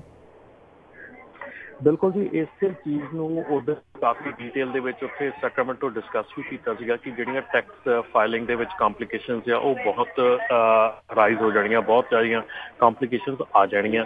ਸੋ ਅਜੇ ਤੱਕ ਜੇ ਸੱਚ ਮੰਨੋ ਤਾਂ ਕਿਸੇ ਦੇ ਕੋਲ ਵੀ ਇਹਦਾ ਆਨਸਰ ਨਹੀਂ ਹੈਗਾ। ਲੈਜਿਸਲੇਟਰ ਅਸੀਂ 4 ਜਾਂ 5 ਜਣਿਆਂ ਨੂੰ ਉਧਰ ਮਿਲੇ ਸੀਗੇ ਤੇ 4-5 ਦੇ ਵੱਲੋਂ ਤੇ ਪਲੱਸ ਜਿਹੜੇ ਆਪਣੇ ਕੈਲੀਫੋਰਨੀਆ ਦੇ ਜਿਹੜੇ ਸਪੀਕਰ ਹੈਗੇ ਉਹਨਾਂ ਦੇ ਅਸਿਸਟੈਂਟ ਦੇ ਨਾਲ ਜਿਹੜੀ ਸਾਡੀ ਮੀਟਿੰਗ ਹੋਈ ਸੀਗੀ, ਉਹਨਾਂ ਨੇ ਵੀ ਇਹਦੇ ਵਿੱਚ ਦੀ ਪੂਰੀ ਜਿੱਦਾਂ ਮਤਲਬ ਕਿ ਪੱਲਾ ਝਾੜ ਲਿਆ ਕਹਿ ਲਓ ਵੀ ਸਾਨੂੰ ਵੀ ਇਹਦੇ ਬਾਰੇ ਅਸੀਂ ਕੁਛ ਨਹੀਂ ਦੱਸ ਸਕਦੇ, ਕੁਛ ਨਹੀਂ ਕਹਿ ਸਕਦੇ ਕਿ how it's going to be handled. So ਇਸ ਵੇਲੇ ਜਿਹੜੀ ਸਿਚੁਏਸ਼ਨ ਆ ਉਹ ਇਹੋ ਹੀ ਆ ਕਿ ਜਿਹੜੇ ਵੀ ਗਵਰਨਮੈਂਟ ਤੁਸੀਂ ਲੈਜਿਸਲੇਟਰ ਨਾਲ ਗੱਲ ਕਰਦੇ ਆ, ਕਿਉਂਕਿ ਇਹ ਐਕਚੁਅਲੀ ਕਿਸੇ ਦੇ ਹੱਥ 'ਚ ਨਹੀਂ ਹੈਗਾ ਇਸ ਵੇਲੇ, ਕਿਉਂਕਿ ਲੈਜਿਸਲੇਟਰ ਜਿਹੜੇ ਹੈਗੇ ਆ ਉਹਨਾਂ ਦਾ ਸੈਸ਼ਨ ਆਉਣ ਵਾਲਾ ਆ। ਉਦੋਂ ਉਹਨਾਂ ਨੇ ਸਾਨੂੰ ਦੱਸਿਆ ਕਿ ਸਾਡੇ ਕੋਲ 1000 ਦੇ ਕਰੀਬ ਜਿਹੜੇ ਬਿੱਲ ਆ ਜਾਂ 1000 ਦੇ ਕਰੀਬ ਜਿਹੜੀਆਂ ਚੀਜ਼ਾਂ ਆ ਉਹ ਜਿਹੜੇ ਡਾਕੂਮੈਂਟ ਸਾਨੂੰ ਦੇਖਣ ਨੂੰ ਪਏ ਆ, ਅਜੇ ਅਸੀਂ ਉੱਤੇ ਬੈਕਲੌਗ ਹੈਗੇ ਆ। ਸੋ ਇਹਨੂੰ ਅਸੀਂ ਚੀਜ਼ ਨੂੰ ਇੰਟਰੋਡਿਊਸ ਹੀ ਨਹੀਂ ਕਰ ਸਕਦੇ, ਇਹਦੇ ਬਾਰੇ ਸੋਚ ਹੀ ਨਹੀਂ ਸਕਦੇ ਅਸੀਂ ਵੀ ਇਹ ਇੰਟਰੋਡਿਊਸ ਕਰਾਂਗੇ।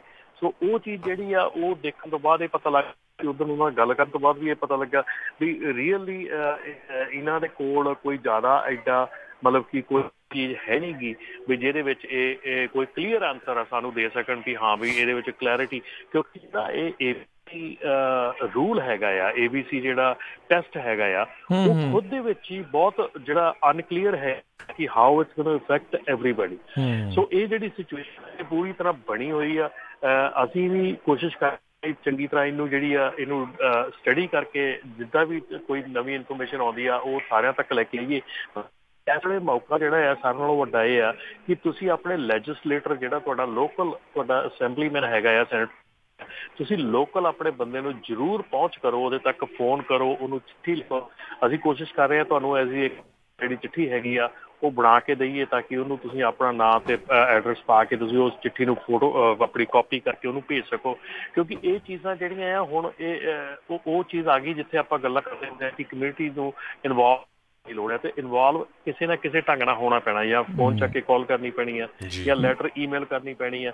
ਤੇ ਕਰਨ ਦਾ ਟਾਈਮ ਜਿਹੜਾ ਆ ਗਿਆ ਆ, ਹੁਣ ਤੁਹਾਨੂੰ ਚਾਹੀਦਾ ਕਿ ਤੁਸੀਂ ਆਪਣੇ ਲੋਕਲ ਲੈਜਿਸਲੇਟਰ ਨੂੰ ਆਪਾਂ ਜਿਹਨਾਂ ਨੂੰ ਗੁਰਦੁਆਰਿਆਂ 'ਚ ਲੈ ਕੇ ਆਉਣੇ ਉਹਨਾਂ ਨਾਲ ਡਾਇਰੈਕਟਲੀ ਗੱਲ ਕਰੋ ਇਸ ਬਾਰੇ 'ਚ ਵੀ ਤਾਂ ਭਾਈ ਆਹ ਸਾਡੀ ਪ੍ਰੋਬਲਮ ਆ, ਆਹ ਇਸ਼ੂ ਆ ਸਾਡੇ। ਤੇ ਨਾਲੇ ਇਹ ਵੀ ਰਮਨ ਜੀ ਤੇ ਹਰਜੋਤ ਜੀ ਪਤਾ ਲੱਗ ਜੂਗਾ ਵੀ ਜਿਹੜੇ ਸਿਰਫ ਜਾਂ ਅਗਲੇ ਵੋਟਾਂ ਮੰਗਣ ਦੇ ਲਈ ਗੁਰਦੁਆਰੇ ਹੀ ਆਉਂਦੇ ਆ ਜਾਂ ਤੁਹਾਡੀ ਗੱਲ ਵੀ ਸੁਣਦੇ ਨੇ। ਨਹੀਂ, ਉਹ ਹੋਊਗਾ। ਗੱਲ ਇਹ ਆ ਵੀ ਆਪਾਂ ਐਕਟਿਵ ਨਹੀਂ ਹੁੰਦੇ, ਜਿਸ ਤਰ੍ਹਾਂ ਰਮਨ ਜੀ ਨੇ ਦੱਸਿਆ। ਦੇਖੋ ਜਕਾਰਾ ਮੂਵਮੈਂਟ ਵਾਲੇ ਇੰਨੇ ਐਕਟਿਵ ਹੋ ਕੇ ਉਹਨਾਂ ਨੇ ਅਸੈਂਬਲੀਮੈਨ ਲੱਭਿਆ, ਰੂਡੀ ਸੈਲਸ, ਰਾਈਟ, ਵੀ ਤੂੰ ਆਹ ਬਿੱਲ ਪੇਸ਼ ਕਰ। ਸੋ ਸਭ ਤੋਂ ਪਹਿਲਾਂ ਤਾਂ ਜਿਹੜਾ ਪੰਜਾਬੀਆਂ ਦੇ ਸਭ ਤੋਂ ਲਾਗੇ ਜਾਂ ਫਰੈਂਡਲੀ ਅਸੈਂਬਲੀਮੈਨ ਆ ਉਹਦੇ ਨਾਲ ਗੱਲ ਕਰਕੇ ਉਹਨੂੰ ਕਹੋ ਵੀ ਬਿੱਲ ਤਿਆਰ ਕਰੋ ਇੱਕ ਇੰਡੀਪੈਂਡੈਂਟ ਜਿਹੜੇ ਕੰਟਰੈਕਟਰ ਆ ਉਹਨਾਂ ਦੇ ਹੱਕ ਦੇ ਵਿੱਚ।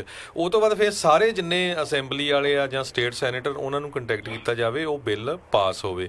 ਨਹੀਂ ਤਾਂ ਇਹ ਕੀ ਆ, ELD ਦੇ ਰੌਲੇ ਰੱਪੇ ਹੋ ਜਾਣਾ, ਕਿਉਂਕਿ 2 ਮਿਲੀਅਨ ਲੋਕ ਉਸ ਬਿੱਲ ਦੇ ਹੱਕ 'ਚ ਆ ਤੇ 2 ਲੱਖ ਲੋਕ ਸਿਰਫ ਅਗੇਂਸਟ ਹੈਗੇ ਆ। 2 ਮਿਲੀਅਨ ਜਿਹੜੇ ਉਹਨਾਂ ਦੇ ਉੱਤੇ ਇਫੈਕਟ ਹੋਣਾ ਤੇ 20 ਜਿਹੜੇ ਬਾਕੀ 20 ਮਿਲੀਅਨ ਜਿਹੜੇ ਉਹਨਾਂ ਨੂੰ ਇਸ ਦਾ ਜਿਹੜਾ ਕੋਈ ਅਸਰ ਜਿਹੜਾ ਨਹੀਂ ਹੋਣਾ। ਸੋ ਡੈਫੀਨੇਟਲੀ ਇੱਕ ਵੈਰੀ ਅਪਹਿਲ ਟਾਸਕ, ਜਿੱਦਾਂ ਕਹਿ ਲਓ ਵੀ ਮਾਊਂਟ ਐਵਰੈਸਟ ਚੜ੍ਹਨ ਵਾਲੀ ਗੱਲ ਹੈਗੀ ਆ। ਸੋ ਪਰ ਇਹ ਆ ਵੀ ਕੰਮ ਤਾਂ ਦੇਖੋ ਹੋ ਹੀ ਜਾਂਦੇ ਨੇ, ਬੜਾ ਕੁਛ ਜਿਹੜਾ ਹੁੰਦਾ ਆ।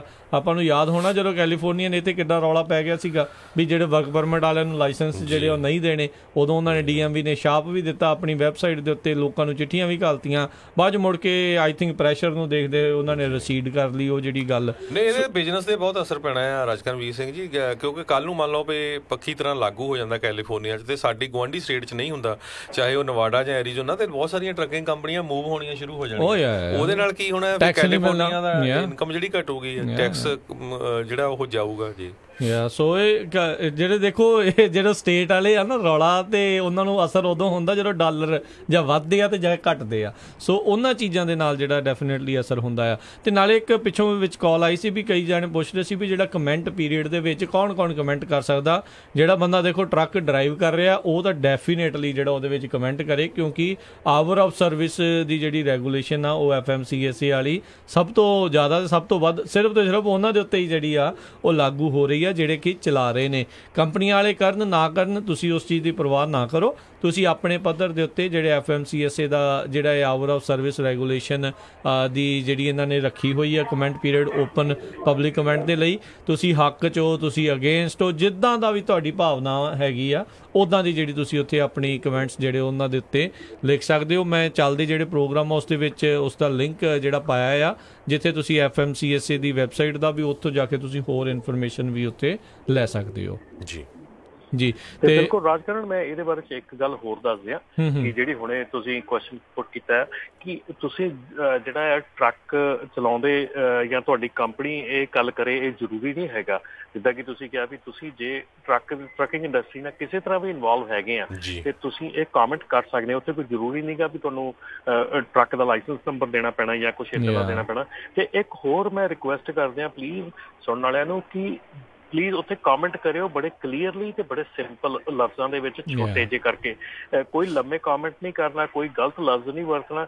ਸੋ ਇਹ ਪਲੀਜ਼ ਇਹ ਚੀਜ਼ਾਂ ਦਾ ਧਿਆਨ ਰੱਖਿਓ ਕਿਉਂਕਿ ਇਹ ਚੀਜ਼ਾਂ ਜਿਹੜੀਆਂ ਅੱਗੇ ਜਾ ਕੇ ਪੜ੍ਹੀਆਂ ਜਾਣੀਆਂ, ਇਹ ਡੈਫੀਨੇਟਲੀ ਹਰ ਇੱਕ ਕਮੈਂਟ ਜਿਹੜਾ ਉਹ ਪੜ੍ਹਿਆ ਜਾਣਾ ਹੀਅਰਿੰਗ ਦੇ ਵਿੱਚ ਜਿਹੜਾ ਪੜ੍ਹਿਆ ਜਾਂਦਾ। ਹਾਂਜੀ, ਔਰ ਕੱਲ ਵੀ ਜਦੋਂ ਇੱਥੇ ਹੀਅਰਿੰਗ ਹੋਈ ਸੀਗੀ, ਹੀਅਰਿੰਗ ਸੈਸ਼ਨ ਹੋਇਆ ਸੀਗਾ, ਉਹਦੇ ਵਿੱਚ ਵੀ ਹਰ ਇੱਕ ਬੰਦੇ ਨੂੰ ਉਹਨਾਂ ਨੇ ਰਿਕੁਆਇਰ ਕੀਤਾ ਸੀਗਾ ਕਿ ਆਪਣਾ ਫਸਟ ਨੇਮ ਤੇ ਲਾਸਟ ਨੇਮ ਜਿਹੜਾ ਆ, ਫਸਟ ਨੇਮ ਬੋਲਣਾ, ਲਾਸਟ ਨੇਮ ਤੁਸੀਂ ਸਪੈਲ ਕਰਕੇ ਦੱਸਣਾ ਆ। ਕਿ ਕੋਰਟ ਦੀ ਜਿਹੜੀ ਅਪੁਆਇੰਟੀ ਸੀਗੀ, ਕੋਰਟ ਉੱਥੇ ਬੈਠੀ ਸੀ, ਕੋਰਟ ਆਪਣਾ ਪੂਰਾ ਡਾਕੂਮੈਂਟ ਤਿਆਰ ਕਰ ਰਹੀ ਸੀ, ਕਿੰਨਾ ਗੱਲ ਇਹਦਾ ਸੀਗਾ ਕੀ ਸੀਗਾ, ਉਹ ਸਾਰਾ ਕੁਛ ਨਾਲ ਨਾਲ ਤਿਆਰ ਹੋ ਰਿਹਾ ਸੀ। ਸੋ ਇਹ ਕੋਰਟ ਡਾਕੂਮੈਂਟ ਬਣਨੇ ਆ। ਸੋ ਇਹਨੂੰ ਏਦਾਂ ਨਾ ਕਮੈਂਟ ਪੜ੍ਹ ਕੇ ਕਿਸੇ ਨੇ ਛੱਡ ਦੇਣਾ ਆ। ਇਹ ਪ੍ਰੋਪਰ ਡਾਕੂਮੈਂਟ ਜਿਹੜੇ ਆ ਉਹਨਾਂ ਦੇ ਪੇਪਰ ਵਰਕ ਦੇ ਵਿੱਚ ਲਿਸਟ ਹੋਣੇ ਆ ਤੇ ਕਲੀਅਰਲੀ ਥੋੜੇ ਜਿਹੇ ਲਫ਼ਜ਼ਾਂ ਦੇ ਵਿੱਚ ਸਿਰਫ ਇਹ 4 ਆਪਸ਼ਨਾਂ ਦੇ ਉੱਤੇ ਤੁਸੀਂ ਆਪਣਾ ਜਿਹੜਾ ਆ ਉਹ ਜੀ ਬਿਲਕੁਲ।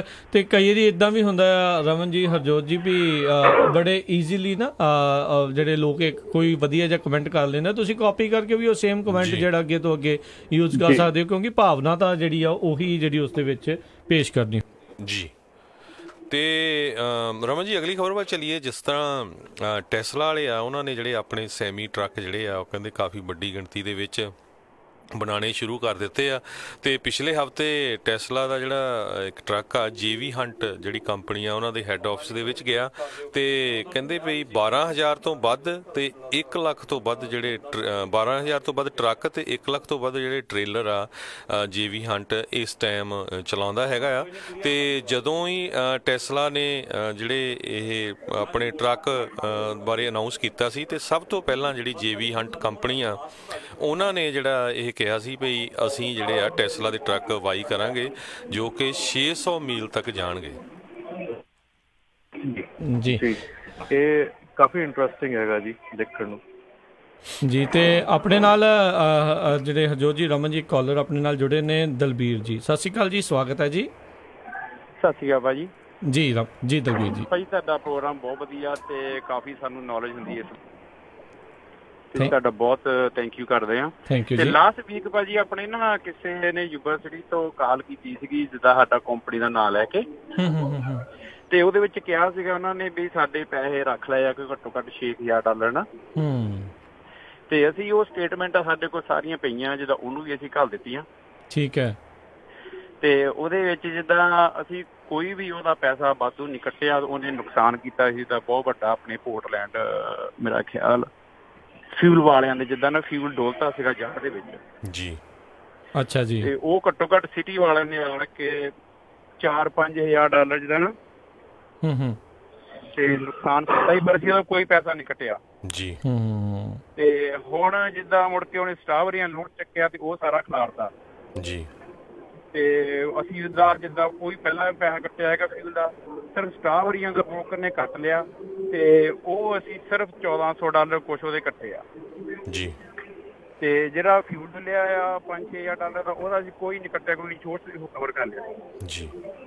ਠੀਕ ਹੈ ਜੀ, ਬਸ ਇੰਨਾ ਹੀ ਭਾਈ ਤੁਹਾਨੂੰ ਕਹਿਣਾ ਮੰਗਦੇ। ਤੁਹਾਡਾ ਬਹੁਤ ਬਹੁਤ ਥੈਂਕ ਯੂ ਹੈ। ਥੈਂਕ ਯੂ ਤੇ ਥੈਂਕ ਯੂ। ਤੇ ਬਾਕੀ ਆਪਾਂ ਲਾਸਟ ਟਾਈਮ ਵੀ ਰਮਨ ਜੀ ਹਰਜੋਤ ਜੀ ਬੇਨਤੀ ਕੀਤੀ ਸੀ ਵੀ ਪਲੀਜ਼ ਜਿੱਦਾਂ ਨਾ ਤੁਸੀਂ ਕਿਸੇ ਦਾ ਵੀ ਜਿਹੜਾ ਜਦੋਂ ਤੁਸੀਂ ਕਰਦੇ ਹੋ ਨਾਂ ਲੈ ਕੇ ਜਿਹੜਾ ਨਾ ਕਰਿਆ ਕਰੋ। ਰੀਜ਼ਨ ਕੀ ਹੁੰਦਾ ਵੀ ਕਈ ਵਾਰੀ ਨਾ ਬੰਦਾ ਗੁੱਸੇ 'ਚ ਆਇਆ ਹੁੰਦਾ ਉਦੋਂ ਕੋਈ ਜਿਹੜੇ ਮਤਭੇਦ ਹੁੰਦੇ ਆ ਬਾਅਦ 'ਚ ਕਈ ਵਾਰੀ ਸੁਲਝ ਵੀ ਜਾਂਦੇ ਆ ਤੇ ਨਾਲੇ ਵਨ ਸਾਈਡ ਦੋਨਾਂ ਦਾ ਹੀ ਹੋਵੇ ਜਾਂ ਫਿਰ ਦੋਨਾਂ ਦਾ ਹੋਵੇ ਹੈ ਨਾ। ਸੋ ਤੁਸੀਂ ਜਨਰਲ ਕੁਐਸਚਨ ਜ਼ਰੂਰ ਜਿਹੜਾ ਡੈਫੀਨੇਟਲੀ ਤੁਸੀਂ ਪੁੱਛ ਸਕਦੇ ਹੋ ਵੀ ਜੇ ਕਿਸੇ ਦੇ ਨਾਲ ਇੱਦਾਂ ਹੋ ਜਾਵੇ ਤਾਂ ਇੱਦਾਂ ਜਿਹੜਾ ਉਹ ਕੀ ਕੀਤਾ ਜਾ ਸਕਦਾ ਆ।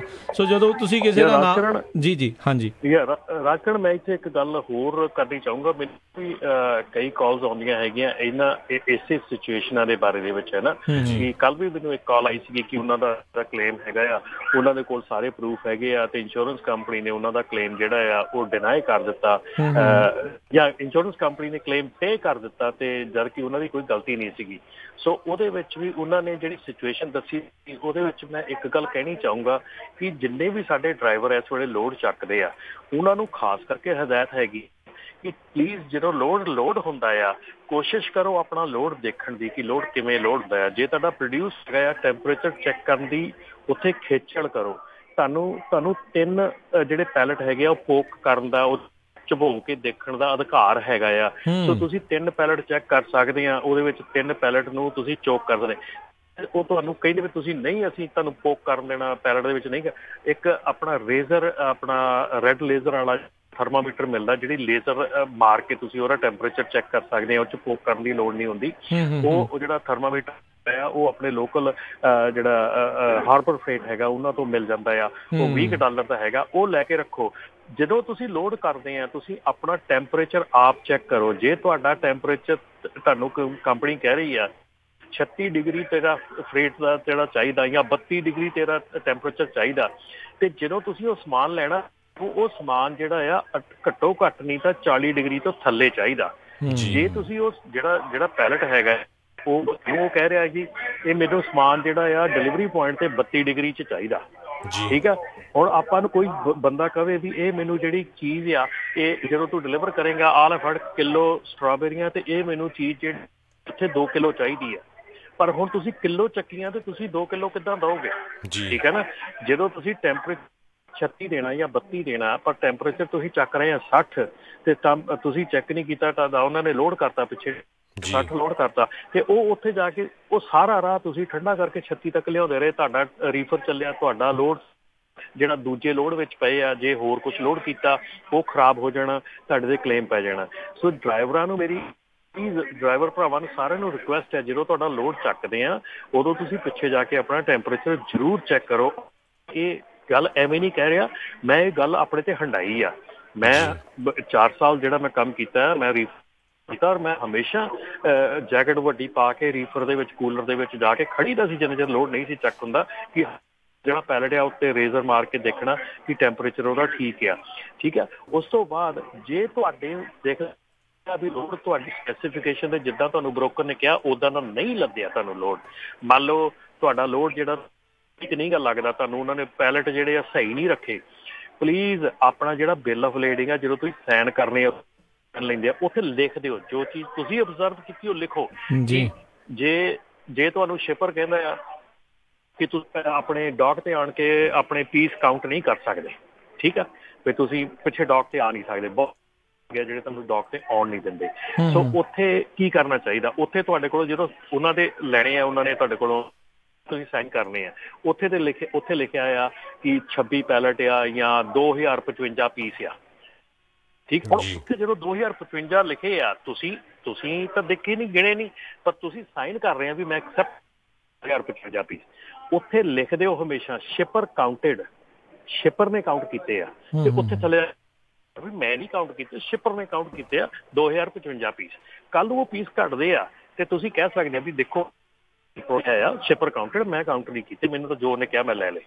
ਪਰ ਜੇ ਤੁਸੀਂ ਉੱਥੇ ਲਿਖਿਆ ਨਹੀਂਗਾ ਤੇ ਇਹ ਹੈ ਕਿ ਤੁਸੀਂ ਲਾਇਬਲ ਬਣ ਜਾਂਦੇ ਉੱਥੇ, ਠੀਕ ਆ। ਸੋ ਇਹ ਚੀਜ਼ਾਂ ਦਾ ਨਾ ਜਿਹੜੀਆਂ ਹੁਣੇ ਗੱਲ ਆਈ ਆ ਕਿ ਭਾਜੀ ਉਹਨਾਂ ਦੀ ਜਿਹੜੀ ਗੱਲ ਆਈਆਂ ਹੋਰ ਵੀ ਇਹ ਤੋਂ ਮੈਨੂੰ ਦਿਮਾਗ ਦੇ ਵਿੱਚ ਇਹ ਗੱਲ ਆਈ ਕਿ ਕੱਲ ਰਾਤੀ ਮੇਰੀ ਗੱਲ ਹੋਈ ਸੀਗੀ ਇਹ ਲਾਈਵ 'ਚ ਤੇ ਇਹ ਚੀਜ਼ ਜਿਹੜੀ ਆ ਤੁਸੀਂ ਕਦੀ ਇਹ ਝਿਜਕੋ ਨਾ ਉੱਥੇ ਖੜੇ ਜਦੋਂ ਤੁਸੀਂ ਸਾਈਨ ਕਰਨੇ ਆ ਇਹ ਤੁਹਾਡਾ ਹੱਕ ਆ ਇਹ ਤੁਹਾਡਾ ਹੱਕ ਆ ਕਿ ਕਿਉਂ ਤੁਸੀਂ ਲਿਖਣਾ ਜੀ ਜੀ ਠੀਕ ਹੈ ਨਾ ਇਹ ਤੁਹਾਨੂੰ ਕੋਈ ਰੋਕ ਨਹੀਂ ਸਕਦਾ ਇਹ ਗਰੰਟੀ ਮੇਰੀ ਲਿਖ ਕੇ ਲੈ ਲਓ ਉੱਥੇ ਲਿਖਣ ਲੱਗੋਗੇ ਨਾ ਤੇ ਉਹ ਤੁਹਾਨੂੰ ਰੋਕੂਗਾ ਉਹ ਤੁਹਾਨੂੰ ਕਹੂਗਾ ਵੀ ਇਹ ਕਿਉਂ ਲਿਖ ਰਿਹਾ ਵੀ ਇਹ ਤਾਂ ਤੂੰ ਲਿਖ ਨਹੀਂ ਸਕਦਾ ਕਿਉਂ ਕਹਿ ਮੈਂ ਕਿਉਂ ਮੈਨੂੰ ਤੁਸੀਂ ਚੈੱਕ ਨਹੀਂ ਕਰਨ ਦਿੱਤਾ ਮੈਂ ਤਾਂ ਇਹ ਲਿਖਿਆ ਵੀ ਮੈਨੂੰ ਤੁਸੀਂ ਚੈੱਕ ਨਹੀਂ ਕਰਨ ਦਿੱਤਾ ਇਹ ਤੁਸੀਂ ਕਾਊਂਟ ਕੀਤੇ ਮੈਂ ਤਾਂ ਕਾਊਂਟ ਨਹੀਂ ਕੀਤੇ ਮੈਂ ਤਾਂ ਸੱਚਾਈ ਲਿਖ ਰਿਹਾ ਉਹ ਤੁਹਾਨੂੰ ਰੋਕ ਨਹੀਂ ਸਕਦੇ ਜੇ ਤੁਹਾਨੂੰ ਉਹ ਰੋਕਣਗੇ it means something is wrong ਤੇ ਮੇਰੇ ਨਾਲ ਇਹ ਹੋਇਆ ਕਈ ਵਾਰੀ ਕਿ ਜਦੋਂ ਮੈਂ ਹਰ ਟੈਂਪਰੇਚਰ ਚੈੱਕ ਕਰਦਾ ਆ ਜਦੋਂ ਮੇਰੇ ਕੋਲ ਇੱਕ ਪੈਲਟ ਆਇਆ ਜਿਹਦਾ ਟੈਂਪਰੇਚਰ ਮੈਨੂੰ 36 ਜਾਂ 40 ਚਾਹੀਦਾ ਸੀਗਾ ਕਿਉਂਕਿ ਮੈਂ 36 ਦੇ ਦੇਣਾ ਆ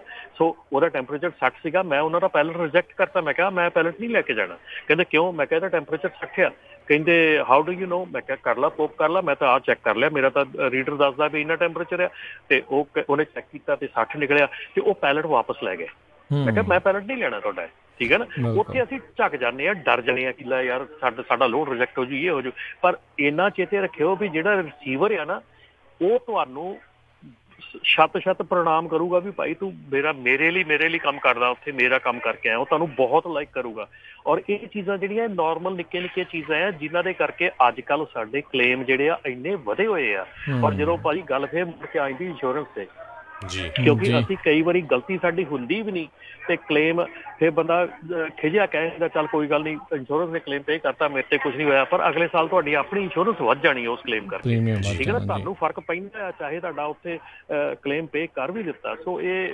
ਨਿੱਕੀਆਂ ਜਿਹੜੀਆਂ ਗੱਲਾਂ ਆ ਨਾ ਇਹ ਬੜੀਆਂ ਜ਼ਰੂਰੀ ਹੈਗੀਆਂ ਔਰ ਖਾਸ ਕਰਕੇ ਸਾਡੀ ਕਮਿਊਨਿਟੀ ਦੇ ਵਿੱਚ ਮੈਂ ਬਹੁਤ ਹੀ ਦੇਖਿਆ ਜਦੋਂ ਮੈਂ ਟਰੱਕ ਚਲਾਉਂਦਾ ਸੀਗਾ ਕਿ ਮੈਜੋਰਟੀ ਜਿਹੜੇ ਡਰਾਈਵਰ ਹੈਗੇ ਆ ਜਿਹੜੇ ਤਾਂ ਓਨਰ ਆਪਰੇਟਰ ਹੈਗੇ ਆ ਕੋਸ਼ਿਸ਼ ਕਰਦੇ ਆ ਪਿੱਛੇ ਜਾਣ ਦੀ ਚੈੱਕ ਕਰਨ ਦੀ ਜਿਹੜੇ ਡਰਾਈਵਰ ਹੈਗੇ ਆ ਮੈਜੋਰਟੀ ਟਾਈਮ ਉਹ ਟਰੱਕ 'ਚ ਹੀ ਬੈਠੇ ਰਹਿੰਦੇ ਆ ਬਹੁਤ ਚੈੱਕ ਵੀ ਕਰਦੇ ਆ ਮੈਂ ਨਹੀਂ ਕਹਿੰਦਾ ਚੈੱਕ ਨਹੀਂ ਕਰਦੇ ਕੁਛ ਜਿਹੜੇ ਹੈਗੇ ਉਹ ਡੈਫੀਨੇਟਲੀ ਨਹੀਂ ਜਾ ਕੇ ਚੈੱਕ ਕਰਦੇ ਵੀ ਕੀ ਲੋਡ ਕੀਤਾ ਦੇਖਣਾ ਚਾਹੀਦਾ ਬਿਲਕੁਲ ਸੋ ਦੇਖੋ ਕਿਉਂਕਿ ਜਿਹੜੀ ਮੂੰਹ ਜ਼ਬਾਨੀ ਗੱਲ ਹੋਈ ਹੈ ਕਈ ਵਾਰੀ ਉਹ ਬਾਅਦ ਦੇ ਵਿੱਚ ਇਨ ਦੀ ਐਂਡ ਵੈਲਿਡ ਦੀ ਰਹਿੰਦੀ ਜਿਹੜੀ ਲਿਖੀ ਗਈ ਹੈ ਜਿੱਤੇ ਸਾਈਨ ਹੋਏ ਆ ਫਿਰ ਉਹੀ ਗੱਲ ਜਿਹੜੀ ਬਾਅਦ ਦੇ ਵਿੱਚ ਦਸਤਾਵੇਜ਼ੀ ਜਿਹੜੀ ਗੱਲ ਆ ਉਹ ਬਰਕਰਾਰ ਰਹਿੰਦੀ ਆ ਤੇ ਰਮਨ ਜੀ ਰਾਜਕਰਨ ਇਹ ਜਿਹੜੀ ਆ ਗੱਲ ਹੈ ਨਾ ਜਿਹੜੀ ਮੂੰਹ ਜ਼ਬਾਨੀ ਗੱਲ ਹਮੇਸ਼ਾ ਹੀ ਤੁਹਾਡੇ ਉਲਟ ਪੈ ਜਾਂਦੀ ਹੈ ਹਮੇਸ਼ਾ ਜੀ ਤੇ ਰਮਨ ਜੀ ਬਹੁਤ ਤੁਹਾਡਾ ਧੰਨਵਾਦ ਤੁਸੀਂ ਸਾਡੇ ਨਾਲ ਜੁੜੇ ਤੇ ਅੱਜ ਦੇ ਪ੍ਰੋਗਰਾਮ ਦਾ ਸਮਾਂ ਵੀ ਜਿਹੜਾ ਹੁਣ ਆਪਾਂ ਸਮਾਪਤ ਹੈ ਮਿਲਾਂਗੇ ਅਗਲੀ ਵਾਰ ਬੜਾ ਧੰਨਵਾਦ ਜੀ ਸਤਿ ਸ਼੍ਰੀ ਅਕਾਲ ਜੀ ਥੈਂਕ ਯੂ ਜੀ ਸਤਿ ਸ਼੍ਰੀ ਅਕਾਲ ਤੇ ਹਰਜੋਤ ਜੀ ਆਪਾਂ ਵੀ ਲਈਏ ਜਿਹੜੇ ਜੀ ਇਜਾਜ਼ਤ ਆਪਣੇ ਸਰੋਤਿਆਂ ਤੋਂ ਮਿਲਾਂਗੇ ਅਗਲੀ ਵਾਰ ਉਦੋਂ ਤੱਕ ਲਈ ਮੈਨੂੰ ਰਾਜਕਰਮਜੀਤ ਸਿੰਘ ਮੈਨੂੰ ਹਰਜੋਤ ਸਿੰਘ ਖਾਲਸਾ ਨੂੰ ਇਜਾਜ਼ਤ ਦਿਓ ਸਾਡੇ ਦੋਨਾਂ ਵੱਲੋਂ ਤੁਹਾਨੂੰ ਸਾਰਿਆਂ ਨੂੰ ਪਿਆਰ ਸਤਿਕਾਰ ਸਨ ਕੀ ਜੀ ਸਤਿ ਸ਼੍ਰੀ ਅਕਾਲ ਜੀ ਦੇ ਵਾਸਤੇ ਰਹੋ ਹੱਸਦੇ ਖੇਡਦੇ ਰਹੋ ਸੁਣਦੇ ਰਹੋ ਪੰਜਾਬੀ ਰੇਡੀਓ USA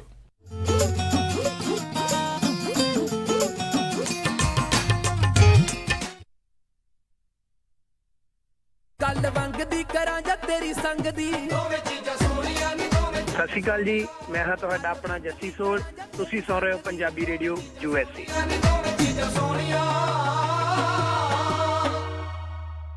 ਜੱਟ ਸਿੱਖ ਪਰਿਵਾਰ ਦਾ 31 ਸਾਲਾ ਲੜਕਾ ਜੋ ਕਿ ਹਾਈ ਸਕੂਲ ਤੋਂ